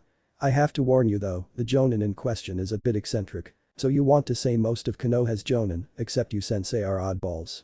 The blonde deadpanned. As soon as the genin had uttered these words, two green blurs rushed into the clearing. A loud, almost booming voice pierced the silence. Very youthful of you Lee, you still need to train harder though if you want to beat me. But never give up, you're a true genius of hard work. Before teammates stood two people, both clothed in hideous green spandex. One of them was an adult, while the other one was a kid about their age, well maybe a year or two older. The young boy looked almost like a mini-me version of the man. Thank you Guy-sensei. The smaller green-clad ninja shouted. If I can't train harder, I will run 100 laps around Konoha on my hands. And if I can't do that I will do 10,000 push-ups. And, that's enough Lee. Then the man turned his attention towards the three genin of teammate. I am Mito Guy, Konoha's sublime green beast of prey and the eternal rival of the ever-hip and cool Kakashi Haddock. And to my right is my most youthful pupil Rock Lee. Both of the strange ninja then gave their best nice guy pose. Naruto, Hinata and even Shino stared at the new arrivals with open mouths, those two were the weirdest thing they had ever seen. Thoughts of being cursed or something like that entered their minds, wasn't Anko-sensei bad enough? A few seconds later two more people entered the training ground. Guy-sensei, I told you to wait for us. Called an angry feminine voice. Ah, and this are my other two youthful students, Tenten and Niji Hyuga. The strange Jonin explained and pointed towards the two newcomers. As soon as Hinata had heard the name Niji, she averted her gaze towards the ground and took a few steps back, hiding partially behind Shino. A fact that everyone else easy registered. Hinata-sama. Spoke a cold, arrogant voice. And Niji Nai-san. Was the meek reply the girl stuttered out. Before the atmosphere could get any more menacing, the male Jonin raised his voice again. So Kurenai, who of those three requires my help to fan his flames of youth even brighter? The blonde Jinchuriki slowly raised his hand. That would be me, I think. He spoke hesitantly. Some pointers in my taijutsu would be really useful. A few minutes later the group was split up, Lee would be tutored by Kurenai in an attempt to teach him how to break out of Jinjutsus. Shino and Niji would spar against each other, Tenten and Hinata would work on their weapon skills, and finally Naruto was going to have a private session with a green-clad Jonin to work on his taijutsu. Soon the Jinchuriki found himself standing on the edge of the clearing with Guy. The blonde didn't know what to make of the man. Kurenai-sensei had said he was the best taijutsu master in Konoha, but he was probably the most eccentric person Naruto had met until now. Your sensei told me what are you looking for? The Jonin took 3 scrolls out from his flak jacket. Each one contains a kata for a technique to grab and immobilize your enemies, those are just basics, so you should be able to easily integrate them into your current forms. Furthermore they can be extended through more complex maneuvers. For the next 3 hours I will supervise you in their use, afterwards you can keep the scrolls and train on your own. Now let's start our youthful exercise. The next hours were quite hard on the blonde. Hundreds of repetitions per kata and almost every time the Jonin had corrected him on some small nuance in his stance or the execution of the technique. The man was a master of taijutsu, that was clear by now for Naruto. Also Guy had criticized Naruto's whole taijutsu stance because it was nothing more than a brawling style. But the boy didn't want to become a specialist in melee combat and was quite happy with his improvised style, so the Jonin's complaints mostly fell on deaf ears. Naruto could be quite stubborn if he intended to. At the end of their joint training session the two teams bade each other farewell. While teammate watched the others leave, Niji raised his ice-cold voice. Hinata-sama, you're even weaker than I presumed. Trying to steer away from the traditional Hyuga teachings will accomplish nothing, fate has already decreed that you are a nothing but a pathetic failure. You can't change what you are, no matter how hard you fight it. Even you with your clouded eyes should be able to see this truth. Naruto got worked up more and more by every word the Hyuga spoke. The blonde started to grit his teeth and at the end of the speech, he was ready to jump this bastard and punch him hard in the face. This was the moment when the Jinchuriki felt a hand on his shoulder. He turned around and an angry blue orbs met sad lavender ones and he could see the tears building up in Hinata's eyes. She shook her head, gesturing that the girl didn't want that Naruto started a fight because of her. Neji, that was really unyouthful of you. Guy chided the Hyuga. I told you not to bring up anything like that while we were here. I don't care about the problems you have with the main branch, but your behavior won't go unpunished this time. The boy didn't even turn around during the whole ordeal and continued his way, walking slowly away from the training grounds, followed by his team and an angry sensei. As soon as Team 9 had vanished from their sight, Hinata turned around and ran away as fast as she could, some tears falling down from her face. Before anyone else of her team could react, the girl had already disappeared from their view into the woods surrounding Training Ground 42. Kurenai made a move to follow the distraught girl, but Naruto raised his hand and started speaking. Sensei, I think that I probably can help Hinata better than you.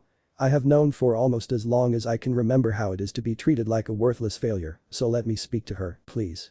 Then the blonde left wordlessly, trying to track down his female teammate. The black-haired Jonin and Shino could only stare at the retreating back of the blonde Jinchuriki, and both hoped that everything would turn out alright. Hinata hadn't deserved the uncalled words from her family member. Naruto was glad that Kurenai had shown him the basic of tracking. In her hurried flight, Hinata had left a good trail for him, one that the blonde could easily follow. A few minutes later, the boy spotted his distraught teammate. She was on her knees, weeping and sobbing, hands over her face, frantically trying to wipe away the tears. In fact, she looked like a mess. Seeing her like this hurt the boy, nobody deserved being in such a sorry state. Slowly he approached her. As soon as he was in reach, he pulled her into a comforting hug, trying to ease her pain and suffering. First the girl was rigid like a board in his arms, although soon she relaxed and grabbed his robe, clinging hard onto him. Then she started sobbing even louder than before and suddenly buried her face into his chest. It's going to be okay, Neji is wrong, you know. Naruto tried his best to soothe the worries of the young heiress in his arms. It was only as he spoke that Hinata finally recognized which person was helping here. Under normal circumstances she would have fainted or be embarrassed to death about the state in which Naruto was seeing her, but she was far beyond that point by now. She just wanted to enjoy the warm, comforting embrace, something she had missed since the death of her mother so long ago. Meanwhile, Naruto wasn't so sure anymore if he was the right person to help Hinata. He probably understood the pain she was in, but it wasn't like he had any experience in how to ease the worries of someone. The blonde's social abilities were severely lacking sometimes, like in this moment. He decided to go with what he would have liked to hear when he was in a similar distraught state. Don't let those dark thoughts cloud your mind, Hinata. You're much stronger than that. BB but HEWW was RR right. I'm J just PP pathetica and everybody KK knows it, I'm JJ just a BB burden T2E everyone. It was the first time that Naruto got in reply from the girl, just not the one he wanted to hear. Don't you dare to think such bullshit. You are strong, you are better than Shino or Aya Tajutsu, you are really good with those senbon needles of yours, and our team needs you. So don't you dare to believe any of the crap this bastard had spewed out. Naruto spoke much louder than he had intended. Hinata flinched at the blonde's outburst, then she asked with small voice. WWYRYUH helping me, I'm N not WW worth why your time NNN Naruto K-kun. The Jinchuriki patted her back. You are my friend, my teammate, I will always help you, I will always believe in you, Dadabeo. And don't forget Kurenai-sensei and Shino, I am sure they feel the same way too. We are there for you, that is what friends are for, isn't it? The heartfelt speech of the Jinchuriki had visibly calmed down the brunette. She had stopped crying and had loosened her grab on the blonde. But now Hinata realized in which position she was, her face immediately turned a crimson red, and then she fainted promptly in the boy's arms. Feeling the girl go limp, Naruto looked down. Only to see her puffy red eyes closed and a small smile on her face. Now he was reassured that everything would turn out right, eventually. Naruto had propped the Hyuga girl's unconscious body against one of the surrounding trees and now had only to wait till she would wake up again. First the blonde had contemplated if he should bring the passed out brunette back to the rest of teammate, but in the end he decided it was better to wait till she would wake up. It wouldn't hurt to give his female teammate some time to deal with the whole situation, which that one bastard had created. The Jinchuriki gritted his teeth as he remembered what had happened not so long ago. This was the second time since he had returned that he was certainly ready to pound someone to a bloody pulp. Naruto knew he was easy to agitate even before he had his little adventure trip with Tadara. Although nowadays the blonde was ready to give everyone a piece of his mind, and if this would include some beating up, well why not? He shook his head, that couldn't be right or could it? The months away under Day's tutelage had given the demon host some new perspectives on life, but had the days away from his birthplace also unleashed some of his hidden anger? Naruto wasn't stupid, okay probably he was a bit foolish sometimes. Still he knew that the years of shunning and rejection from the village had instilled some dark feelings in him, though who wouldn't be affected by such injustice? The further confinement, which came with his return to Konoha, probably had this effects on him and his temper. The blonde was glad that Hinata had stopped him before things would have gone out of hand. Still, that prick Niji deserved some beating. Somebody had to remove the lamp post from the stuck-up bastard's ass. The groan brought Naruto out of his musings. The Jinchuriki looked over to the now stirring form of his female teammate. Hinata's eyes fluttered open and she took in her surroundings. After seeing Naruto leaning against one of the trees, the memories of what had happened came back to her. The girl knew that Niji had some major problems with her, but still she hadn't expected he would tell her off so harsh while in the presence of his and her team. She wasn't happy with how she reacted to his insult, however it had brought so many bad memories back. Of times when her father or the clan elders had told her how weak and useless she was. Or when her little sister had beaten her, she could see the disappointment in her father's eyes and how Hanabi thought that she was a waste of her time. The recollection of those horrible events depressed the Hyuga girl greatly. Glad that you are awake again, feeling better. Or do you want some more time to compose yourself before we go back? Naruto asked with concern in his voice. The girl only nodded her head and pulled herself up from the ground, then both started walking to the training ground in a slow steady pace. The blonde was the first who broke the silence on their way back. The stuck-up bastard isn't really your big brother. She could hear the annoyance in Naruto's voice as he spoke about Niji. See cousin. The Hyuga replied, almost like a whisper. There are some conflicts between us. The male genin put a hand on her shoulder, the heiress flinched a bit at the sudden contact. You don't need to tell me anything about those issues, Hinata. Just remember Shino, Kurenai-sensei and I are there for you if you need us. Then he flashed her one of his trademark smiles, which in turn made the poor girl flush a light shade of pink. Thanks for stopping me, by the way, my anger got the better of me. Would have done something I would later regret, probably making him a piece of my art. Your art, replied a quite confused Hinata. She didn't know what the boy was talking about now. Nothing. The blonde was a bit stressed out. Unknowingly he had talked quite much like Tadara with his reply. How much had his little trip really affected him? Although as long as he wasn't starting to give lessons for hours about the beauty of his explosions, all hope wasn't lost. After the strange, abrupt ending of their conversation, both genin continued their track back in silence. When the blonde and the brunette finally reached training ground 42, Shino and Kurenai were already waiting anxiously for them.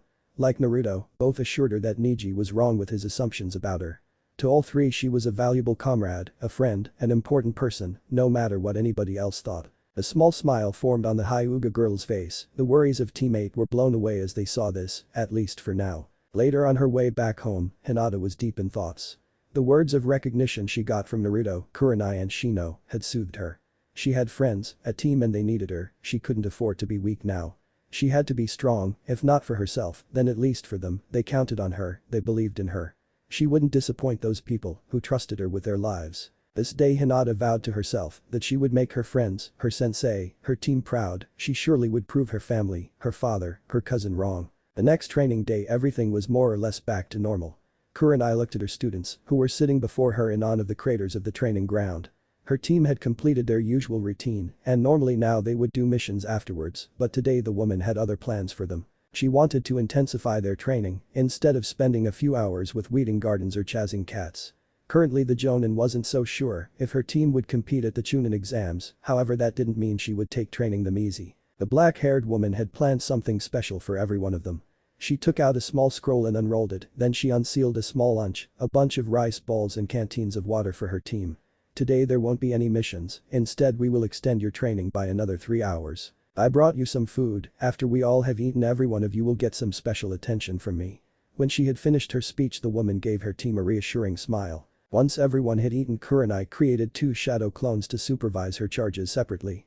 She and her 2 copies split up a team, each Jonin led one of the genin to another part of the training ground so that each group could work undisturbed from the others. With Naruto, I have seen what you were reading yesterday morning, so you started delving into the sealing arts, any special reason for that? The female had a tiny hint of curiosity in her voice. She hadn't expected that somebody like the blonde boy would be interested in one of the most difficult ninja styles available. You're right, sensei, I started learning Fuinjutsu a few days ago. In fact there are 2 reasons for my choice. First of all, it's part of my heritage as Uzumaki, I could at least try to honor my ancestors by learning it. Secondly, I thought it would be a good idea. Well, if I could make my own explosive tags, it will give me some more destructive power. At the end of his explanation the Jinchuriki grinned at his teacher, the idea of having even more explosions available excited the boy greatly. The Hokage had briefed Kurenai about the Uzumaki clan and she had expected that answer from her genin.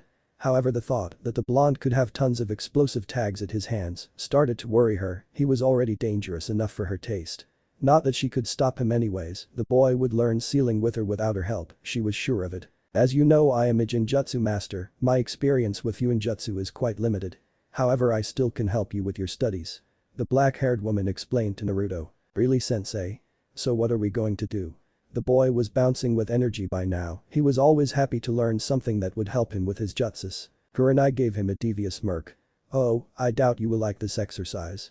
She pulled out a blank scroll, an inkwell and a brush from one of her pouches. The examples of your handwriting that I have seen were terrible for Fuinjutsu, although it needs to be clean and proper. So today you will do some basic calligraphy practice. Then she handed over the items to the boy. You can keep those utensils at the end of the lesson. The blonde could only groan. He had already read in his book that for making seals he would need a steady and clean handwriting, otherwise the seals would blow up in his face. But he hadn't planned on starting to address this weakness till he was completely through the whole manual. It couldn't be helped now, and so he began writing kanji under the watchful eye of his sensei. But Hinata, the progress you have shown with Senbin is astonishing. Watching the last training sessions with your teammates, you were able to hit them with relative ease. So today I will be your opponent, don't hold back against me, give it your all, Hinata. Announced the black-haired jonin, then she vanished from the girl's view. The Hyuga girl opened her leg pouch, which was stuffed to the brim with iron needles. She slipped into something that vaguely resembled her Jukin stance, activated the Byakugan, and equipped herself with 3 senbon per hand, a metal spike always between 2 fingers. With the needles sticking out between her knuckles, her hands almost looked like claws. Kurenai knew what the girl was doing and she was ready as the onslaught began. She wasn't a jonin for nothing, and so it wasn't too hard for her to avoid the projectiles. Meanwhile, Hinata launched attack after attack on her sensei. Throwing 3 senbon at once, switching to the other hand, taking out new ammunition, then rinse and repeat. With fluid movements the girl continuously renewed her assaults, it could have looked almost beautiful to an onlooker if it wasn't so deadly. However, a sudden attack stopped the girl in her tracks. Clang. She could deflected the thrown kunai with the senbon in her left hand, and the weapon fell harmlessly to the ground, but the Hyuga hadn't expected this counterattack from her sensei. You can't be so stationary, Hinata, you need to be on the move too sometimes. Was the advice Kurenai gave her student. That is one of your current weaknesses, I will show you several more. As if on cue, the black-haired jonin suddenly appeared before the girl and swung her right arm in a straightforward attack. Hinata avoided the strike with a quick sidestep and then thrusted both her senbon-filled hands forward in a stabbing motion. Although the only thing she hit was thin air, her sensei had already vanished again and was nowhere to be seen. Good, even when you try to stay away from your enemies, you always have to be prepared for close combat attacks. Were the words of praise Hinata could hear from Kurenai. Her adversary was fast, the Hyuga girl had a hard time to follow the movements of the jonin and hadn't scored a single hit in the whole conflict. After launching another attack at the quick-moving target, Hinata tried to grab 3 more needles, although there weren't any left. Had she already used up all 200 senbon that were in her pouch? Already out of ammunition. What are you going to do now? Slightly mocked the black-haired jonin her student. The Hyuga girl sighed, this was going to be a long and tiring training day. But Shino, I have decided that you will be the one of my genin who will learn how to wield Jinjutsu. You are the most suited for this fine art of all 3, Shino. Furthermore, you need to broaden your arsenal, currently you mostly rely on your clan jutsus. Kurenai spoke with absolute conviction in her voice. Thank you, sensei, why? Because you consider me worthy enough to learn your most prized art from you. Though are you sure that I am the correct choice? Asked the Aburam with some hidden worry in his voice. The jonin had long thought about who of her team would learn how to use Jinjutsu from her. All of them were able to discover and free themselves of illusion, she had made sure of that by now. Naruto was out of question, she was happy that the blonde was finally able to dispel illusions, but he probably would never be able to cast any of them. First she had favored Hinata, the girl had the necessary chakra control to use Jinjutsu, however the Hyuga heiress had discovered her love for senbon, and the jonin didn't want to distract her attention towards another subject. In the end, Kurenai had decided she would teach Shino, the boy was smart and his control over chakra was good enough. Yes, you will learn Jinjutsu from me, I am sure you will make me proud, so don't doubt yourself and your abilities. The brown-haired genin bowed slightly before his sensei, afterwards he spoke. Then we should begin. There is much to learn for me, I am sure of that. You already know the basics of Jinjutsu, but I will give you a quick reminder. Illusionary techniques affect the enemy's senses and generate something you could call hallucinations. The more senses are targeted, the harder it gets to reveal the illusion. Kurenai made a small pause to let the said sink in. There are 2 different ways to cast a Jinjutsu onto someone. Either by affecting the person through one of his senses, the most common ways are vision or hearing, or through forcing your chakra directly into your victim's body, for example by a simple touch. "And with which method do we start, sensei?" asked Shino in his usual monotone voice. The Jonin thought our student could be a bit more enthusiastic, though that was Shino after all, she wouldn't call him overly emotional. "With the easiest way. You will lay your hands on my head and force a small amount of your chakra into me. Try to concentrate on my vision, I will give you continuous responses, how are you doing, and you can adapt your tries accordingly. This first steps are needed so that you get the right idea and feeling how you must mold the chakra to have certain effects on your target's mind. No need to worry, you won't be able to hurt the real me. This body is only a shadow clone." After Kurenai had said that, the Aburam started with his exercise. 3 days later, teammate was engaged in a 3-on-1 sparring match. Shino was surrounded by a swarm of Kakechu, Hinata, and 5 of Naruto's shadow clones, were in close quarter combat with their sensei, and the real blonde meanwhile, watched the whole onslaught from the sidelines, supporting the melee attack team through kunai and shuriken. Everybody came to a halt as a lone figure entered the training ground. "Kurenai-san, your team is required for an urgent mission," spoke the winded black-haired Chunin. Afterwards he handed a scroll over to the Jonin sensei. "Hokage-sama requested that you and your genin head out as soon as possible." After he had relayed the orders, the man left the clearing. Kurenai took a quick look at the scroll's contents before she started speaking with a commanding voice. "Gather everything you need for a short-term mission outside of the village, although pack lightly. We meet in 30 minutes at the main gates." Once they had received the quick instructions from their leader, Naruto, Shino and Hinata left training ground 42 in a hurry. Trying to get their necessities ready in the short time limit they had been given. The blonde Jinchuriki was the first one that arrived at the main exit of Konoha. His encampment wasn't that far away from their usual training ground, so it didn't take him all that long to get ready for the oncoming mission. The rest of his comrades and his sensei showed up within the next several minutes. All 3 genin had only a lightly filled backpack and a bedroll with them, minimal package like Kurenai had requested. The black-haired Jonin made a simple hand gesture, then she headed out, her 3 students followed in a standard triangle formation. It wasn't hard for the genin team to understand what her sensei had signaled, the basic sign language used by Konoha was already drilled into them during their academy years. "So sensei, what is this emergency mission all about?" asked a curious Naruto while he and his team were hopping from tree to tree. Kurenai didn't even turn her head around and started speaking. "We have to apprehend 3 fugitive Konoha citizen, alive if possible. Those 3 have embezzled almost 1 million ryo from Konoha's official accounts over the last months. Is such a mission not normally assigned to an Anbu hunter nin squad?" replied the baffled blonde genin. Before Kurenai could answer, the Aburam boy raised his voice. "I think you are mistaken here, Naruto. Because sensei only said fugitive citizen not ninja, therefore a squad of genin should be sufficient. Hokage-sama surely wouldn't waste Anbu on a trivial task like capturing criminal civilians." "Excellent perception, Shino," praised the Jonin, her subordinate. "Although those 3 have a bit of a ninja training. In fact, you 3 probably know them. Our targets are the members of the former Team 4, which graduated in the same class as you. They dropped out of the shinobi program after they failed the real genin test and were afterwards employed in one of the administrative offices of Konoha. See, can you tell us their end names, Kurenai-sensei?" was the question from Hinata. "Ami, Kasumi and Fuki, remember them?" replied Kurenai almost instantly. Every genin of Team 8 could recall those 3 females, after all they were an infamous group of school bullies. Naruto, Hinata and Shino were always sort of outsiders during the academy, and so all of them had had some unpleasant encounters with those girls. The black-haired Jonin could almost feel the sour mood radiating of her team after she mentioned the names of their targets. "Hinata, activate your Byakugan periodically and scan the surroundings for them. Shino, spread out your Kakechu and let them look for any traces, the same goes for you, Naruto. I want 10 of your shadow clones to survey the area." Through the mission file, Kurenai knew the general direction in which the 3 criminals were traveling. Well, they had a day head start, that wouldn't matter against trained ninja. "Hi, sensei," replied the 3 genin in unison and started with their assigned tasks. About 4 hours of search later, Naruto stopped the group. "One of my clones has found them," afterwards he dispelled. "They are about 1 kilometer to the northwest, resting in the open." "Lead the way then," replied teammate Jonin sensei. "You 3 will surround them and capture the targets on your own.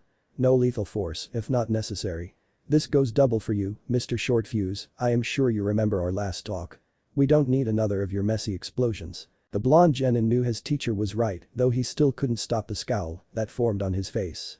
Particularly because he didn't like the nickname she had given him. It didn't take the team long to arrive on the location Naruto's clone had found, and clearly there in the clearing sat the 3 wanted females.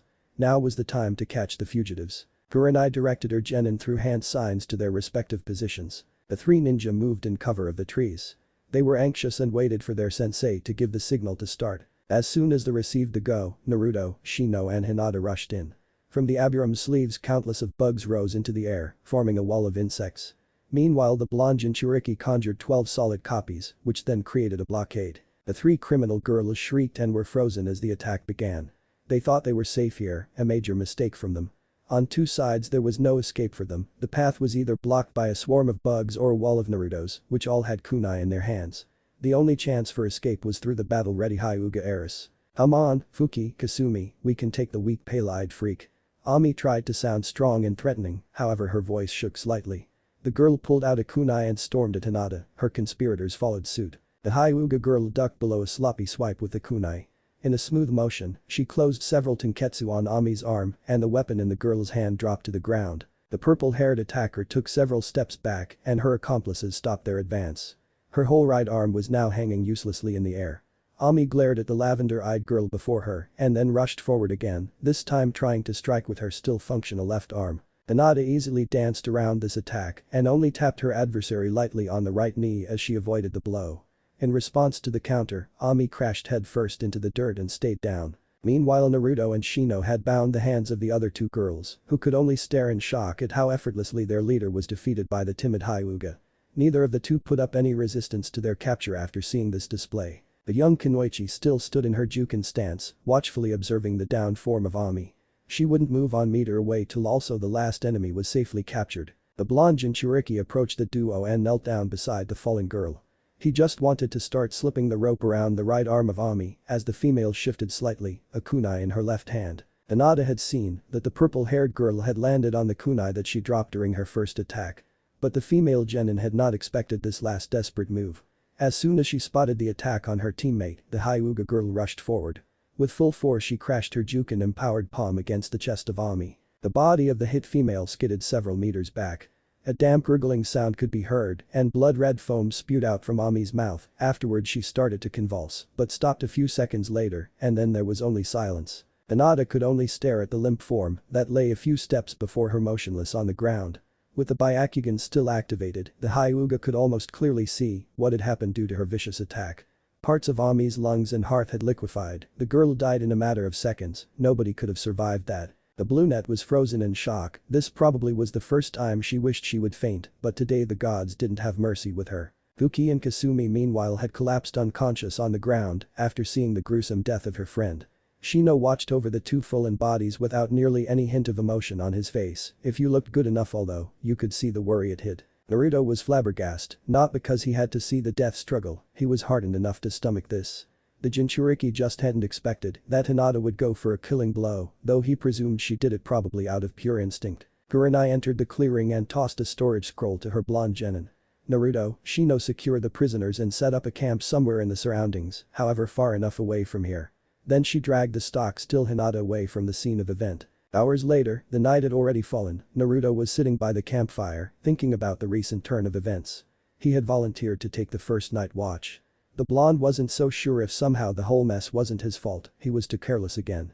But another part of him knew that such things regularly happen on missions. It was a pitch-black new moon night and the woods were held in eerie silence.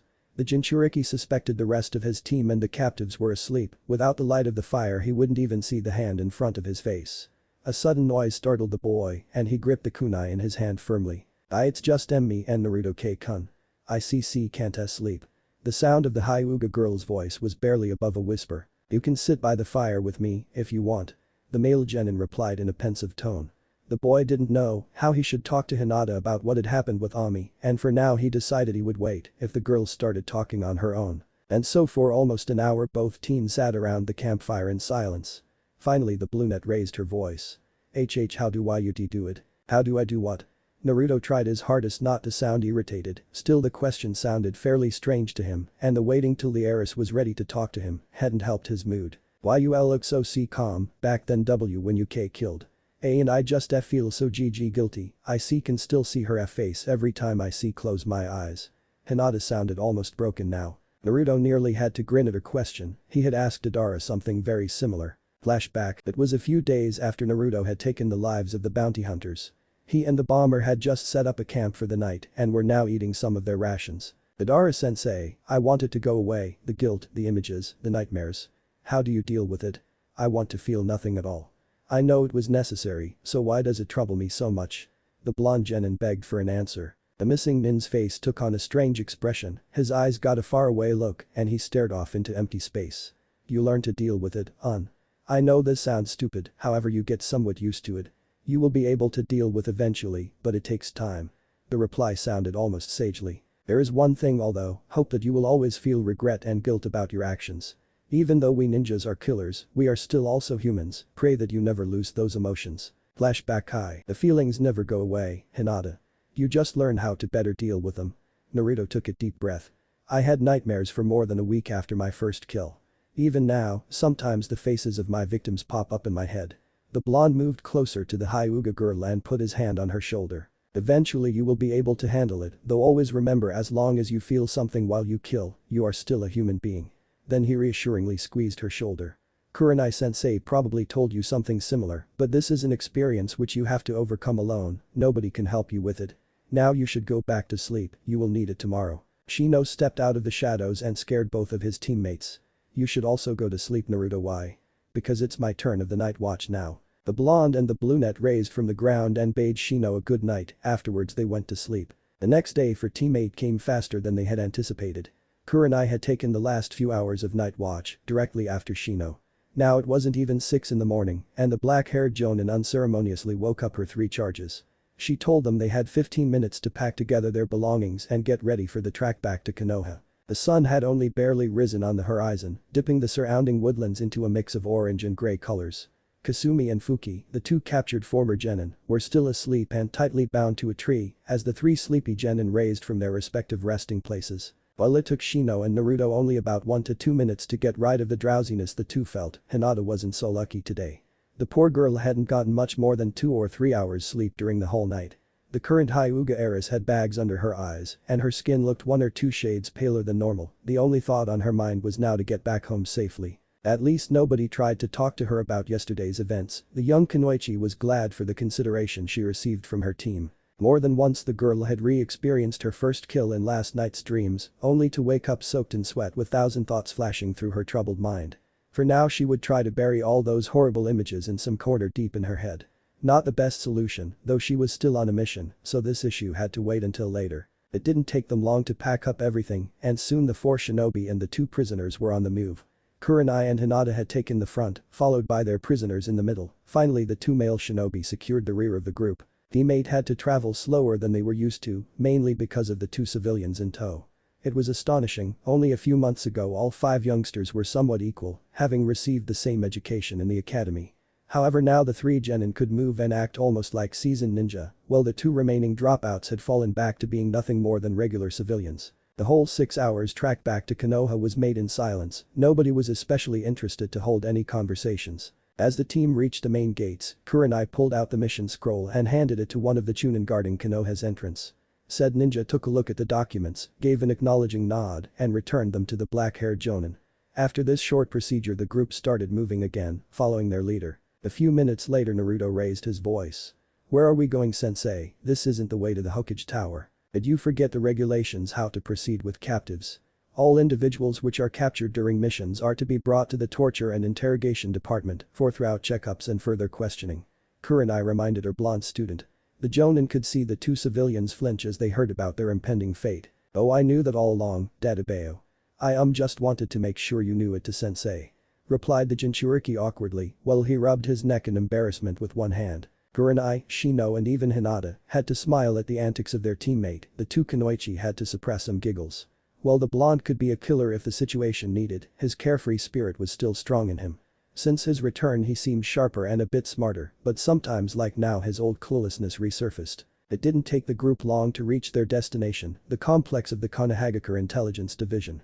Although before teammate and their prisoners could enter they were stopped by 2 ambu guards that suddenly appeared in front of them out of thin air. One of the masked men spoke up. Entrance for Jonin and authorized personnel only, you should know the protocol, Kurenai-san. The black-haired woman grumbled. Fine, but I need to deliver those 2 to Anko. She pointed at Fuki and Kasumi. As soon as he heard the request, the Anbu who hadn't spoken a word vanished in a cloud of smoke. They hadn't waited long for the snake mistress to arrive. The purple-haired woman smiled as she saw who waited for her. "Oh Kurenai-chan, you brought me new playmates." The special Jonin asked with a happy and slightly disturbing voice, while she had a creepy smile etched on her face. The team leader took out the mission scroll and tossed it to the interrogator. "Just sign up their delivery and they are all yours." The two civilian girls could watch the exchange between the mature Kunoichis only with a growing feeling of doom. Whatever the purple-haired woman had in store for them couldn't be good. Anko quickly scanned the mission scroll. "Shouldn't there be 3? You don't grow weak, Kuro-chan. Don't say on of them escaped your team. I thought you said your little genin were better than that." Now the snake mistress looked almost disappointed at her friend. The black-haired woman shook her head, then she took out a small scroll from one of her pouches and handed it to her counterpart. "Oh, I understand. Probably a Noichi can secure some information from the brain.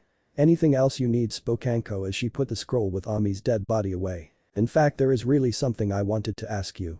Teammate Jonin-sensei stepped closer to the special Jonin and whispered something into her ear. A dangerous grin spread on the purple-haired woman's face. "Sure, no problem. But you owe me a girls' night out for that favor." Anko moved towards the two captives and put her arms around them. "Come on girls, we 3 have a busy schedule. Can't miss any of the fun, now can we?" With those words Anko ushered Fuki and Kasumi inside the building. Meanwhile Kurenai turned towards her team and addressed them. "The mission ends here, I will take the report to the Hokage myself. The rest of the day is free time for you, so use it wisely. After what happened I am sure all of us could need some time to relax. Remember tomorrow is our day off, so we see each other in 2 days. 8 AM, training ground 42, hopefully as lively as ever." After the Jonin spoke the last words she moved her gaze towards Hinata. "If one of you needs something you can always seek me out. My door is always open for you." Then the members of Team 8 wished each other farewell and split up. The 3 genin walked towards their respective homes, while Kurenai made her way to deliver the recent report to the village leader. Following their split up, Naruto was on the way to the woods surrounding the training ground his team usually used, the place where he currently lived, as something interesting caught his eye. The way through the western outskirts of Konoha had brought the blonde genin to some old, near-derelict temple. Normally such a building wouldn't catch the Jinchuriki's interest, however right above the entrance portal was a large spiral engraved into the otherwise blank stone. The same symbol was on all the regular shinobi clothes of Konoha, but to Naruto it had so much more meaning. At least since Deidara had informed the blonde boy about the once famous Uzumaki clan, his heritage. And so the demon host could only do one thing to still his curiosity: enter the shrine. The only thing notable he could find in the temple was a strange room with about 30 creepy masks hanging on one wall. Naruto wasn't sure why, though he felt quite uncomfortable in the vicinity of those ancient relics. The most interesting thing for him, although, weren't the masks, the walls in the whole shrine were literally littered with Uzumaki spirals. Whatever this building once was, it had to be linked to his clan. After he checked the temple, the blonde genin examined the rest of the complex. The whole area was surrounded by a large wall, almost 2 meters in height, with the only opening in the enormous barricade located right before the shrine. Behind the temple was a large open field, and at the boundary wall sat another building. The blonde slowly approached the house at the end of the clearing. Compared to the shrine, it was small and featureless. A door and 4 windows adorned the front. The hinges had broken down long ago, and the wooden door had crashed onto the porch. Inside of the building was only chaos, namely destroyed and rotten furnishings, furthermore evidence that some wild animals had used the house as shelter. The home had 4 rooms, and compared to the temple, it looked like somebody had lived in here a long time ago. On the left side of the house was an old well which still could provide water. Naruto concluded that this building most probably belonged to the caretaker of the shrine. After a thorough exam of the whole complex, the blonde genin was sure that the structures of both buildings were mostly intact. The same could also be said for the wall surrounding everything. Moreover, he was convinced, whatever this here was, it belonged to the Uzumaki clan. The first, real connection in Konoha to his lost ancestors. In the end, it wasn't a hard decision for Naruto. He would move in here and try to bring the whole complex back to old glory. That in itself was although a mammoth task. While nothing seemed to be damaged beyond repair, the place however was quite run down. At least he had 1.5 days time to move his spare belongings in here and start to patch up the worst parts. After Kurenai had dismissed teammate yesterday, the Hyuga heiress had spent the better part of the day to think about the events of her last mission. She had felt the need to analyze the whole mess and afterwards decide if her actions were adequate and justified. Otherwise the guilt she felt would never disappear and in the end probably would break her. The first question on her mind was if she did only react so harsh and aggressive because the person in danger was Naruto. Would she have done the same for Shino or her sensei? The Kunoichi knew quite well that she harbored strong feelings towards the blonde boy. They started as admiration in her younger days, but soon grew into a full-blown crush. After the Jinchuriki had returned and was added to her team, you could say she was overjoyed. Since then though things had changed. First she learned of the boy's heavy burden, later she saw how ruthless he could be on missions if there was only the slightest danger for his teammates, and finally they became friends. Her current feelings still exceeded friendship, that much was sure for her. Although how much more were they and what was it that she wanted now? The Hyuga girl didn't know the answers to that, at least not now. Currently there were also more pressing matters than her love life. But those questions were not her main concern. Would she kill somebody in the same manner if Kurenai or Shino were in danger? Surprisingly she found an easy answer to this. Yes, without second thoughts.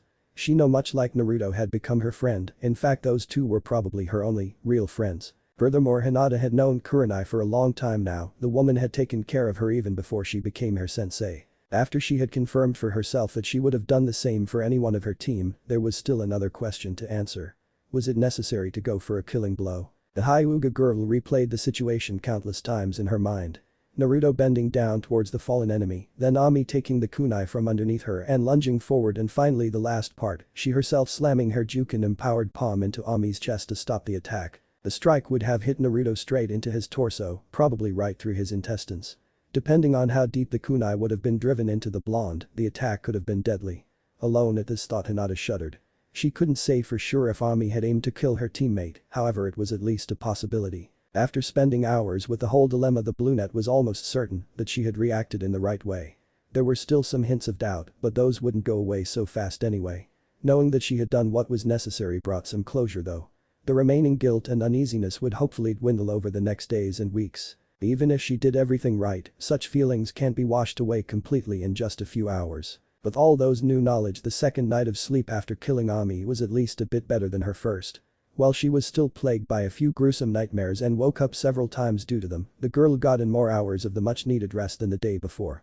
Therefore today she almost looked normal again. She was still a bit paler than usual though otherwise mostly fine. Now on her day off, Hinata didn't want to dwell anymore on those dark events.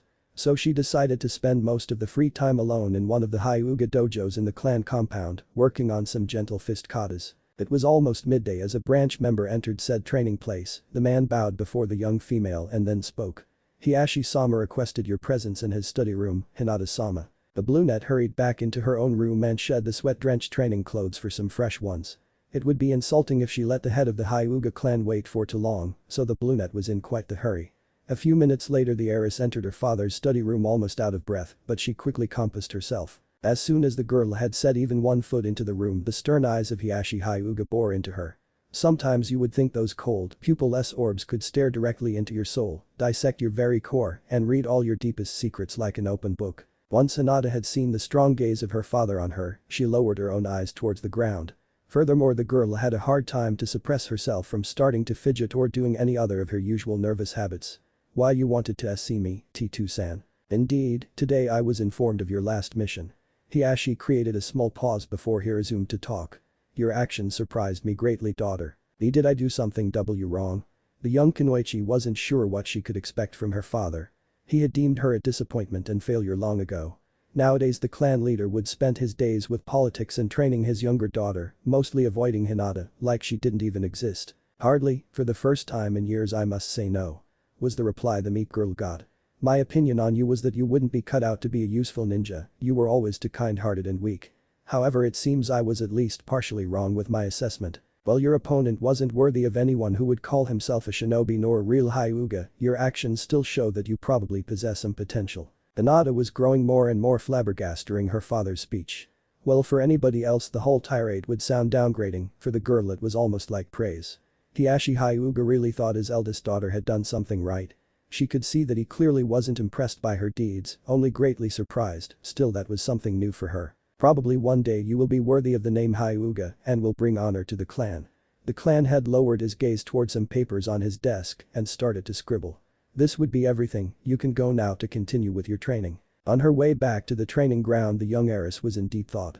The talk with her father were the most pleasant words she got from him in more than many years, though still something about it left a bitter taste. One now would think it was that overall the whole speech sounded more like an insult than any kind of praise, however that wasn't what had Hinata puzzled. Finally the girl understood why she got this strange feeling. She was almost congratulated for killing somebody. Taking someone's life wasn't a feat she could be proud of, but her father thought it was. Now she finally had a bit of acknowledgement from her family and didn't want it. Was the Hyuga clan really that bizarre? The free time for teammate had passed quite fast, and today all three genin were already waiting in the clearing that was training ground 42 for the arrival of their sensei. Unusually Shino was the one who broke the silence between the teammates. My observations of you indicate that your condition has improved since 2 days ago, Hinata. Were you able to sort out what was troubling you during our short leave from shinobi routine? The question startled the girl somewhat, although she didn't feel the least offended that the Aburam brought up this topic. It only showed that her teammate cared about her well-being. Thank you for your concern, Shino. I can't say that everything is alright again, but it certainly is improving slowly. The brunette gave a small smile after she had replied. Naruto watched the exchange between the two squad members silently from the sidelines. The boy was happy that Hinata had already partially recovered from the ordeal. He could relate to her pains mostly because after his first kill, he had gone through something similar, like most other shinobi. Only those with no real emotions didn't feel anything even during taking their first life. All those thoughts although were washed away as the blonde Jinchuriki heard sounds of rustling coming from the vicinity. Did you two notice it too? He asked in a low voice, so only his teammates could understand what he said. Shino and Hinata gave a small nod and all three genin tensed. While they were still in the village there was always a possibility for an attack, that was a risk of the ninja life. Though nobody of teammates slipped into a fighting to not alert the possible enemies. Without further ado the Hyuga girl activated her bloodline limit to scan the surroundings for anything suspicious. Soon a bewildered expression could be seen on the brunette's face. And Naruto-kun, over there are 3 children hiding in a cardboard box painted like a rock. The girl pointed towards a group of bushes on the edge of the training ground. While his 2 teammates were quite puzzled about the whole situation, the blonde instantly knew who was watching them. Konohamaru, you can come out, we know you are there. He shouted across training ground 42. A small explosion could be heard and gray rose from behind the green shrubs. 3 children stepped outside the smoke, 2 brown-haired boys and a girl with slightly orange hair. All of them were wearing goggles not unlike the pair Naruto had during his academy days, and the 3 were coughing heavily due to inhaling the fumes from the detonation. I told you that was too much gunpowder, Konohamaru. The young girl scolded her accomplice. Said boy although ignored her accusations masterfully, his attention was solely fixated on Naruto. Exactly what I expected from the man who is my rival. The Sarutobi spoke with awe in his voice. Naruto, care to explain why you agitated a small child to be your arch-nemesis? Because I expected better from you. Asked a bug user his teammate. A small frown could be seen on the blonde boy's face. Man, you get this all wrong, Shino. The Jinchuriki waved his hand towards the brown-haired boy with a tremendous long scarf. This here is Konohamaru Sarutobi, the grandson of the old man Hokage. The other 2 although I have no idea, never seen them before. He explained with a shrug. This are Mogi and Yuden, my squad members, Nai-san. Replied the young Sarutobi boy proudly. Both mentioned children bowed before the blonde genin, and then the 2 shouted an energetic nice to meet you leader. Naruto decked the brown-haired boy on the head. You are only academy student, you don't have team members. Then he got into a small thinking pose. Shouldn't you be in one of Iruka-sensei's lessons by now? As if on cue a shout of Konohamaru Sarutobi pierced the training ground and a fuming academy teacher stormed the clearing. Before anybody could react the man packed the young delinquent on his earlobe and pulled him away, not even blinking an eye on the shouts of pain and outrage from the boy. The other 2 children followed suit, leaving a bewildered teammate behind. A minute later Kurenai arrived. Do I even want to know why Iruka-san forcefully pulled the grandson of the 3rd away from here? Receiving a round of furious head shakes from her genin, she continued to speak. Anyway, there is something important we must discuss. Do we have a problem, Kurenai-sensei? Asked a slightly fearful Naruto. No, nothing like that, I just came to a conclusion over the last 2 days, that is all. Was the answer the blonde boy received. And it was true, the black-haired jonin had struggled with a decision for the last 2 days. The Chunin exams were not even a week away and she had to decide if she would nominate them or bar them from entry. Almost all conditions she gave herself were fulfilled. They had done 3 C-rank missions and both Hinata and Naruto had taken their first lives. She wasn't all that concerned about Shino's first kill, the ever-logical Aburam would be able to deal with it, she was almost sure of that. And 5 days from today on the biannual Chunin exams are held. This time they will be hosted right here in Konoha and I was contemplating on nominating teammate to participate. That is if you 3 want to enter, of course. The woman explained to her genin team. Naruto was the first one to react, he jumped up in joy and fiercely hugged his sensei. You really mean it? We are so going to be Chunin, Dadabeo. It was only then that the boy recognized what he had done and he loosened the grip on the jonin. Apologetically he spoke. Sorry sensei, I was just so surprised and happy. "Hey, are you sure we are ready?" asked the shy Hyuga heiress. "We are only rookies after all, sensei. There is no need to sell yourself short. I am really proud how far you three came since I have taken over your training. Surely I wouldn't nominate you if you weren't ready." The three genin could hear it in the voice of Kurenai that the woman was absolutely certain about her decision, and who were they to doubt their superior.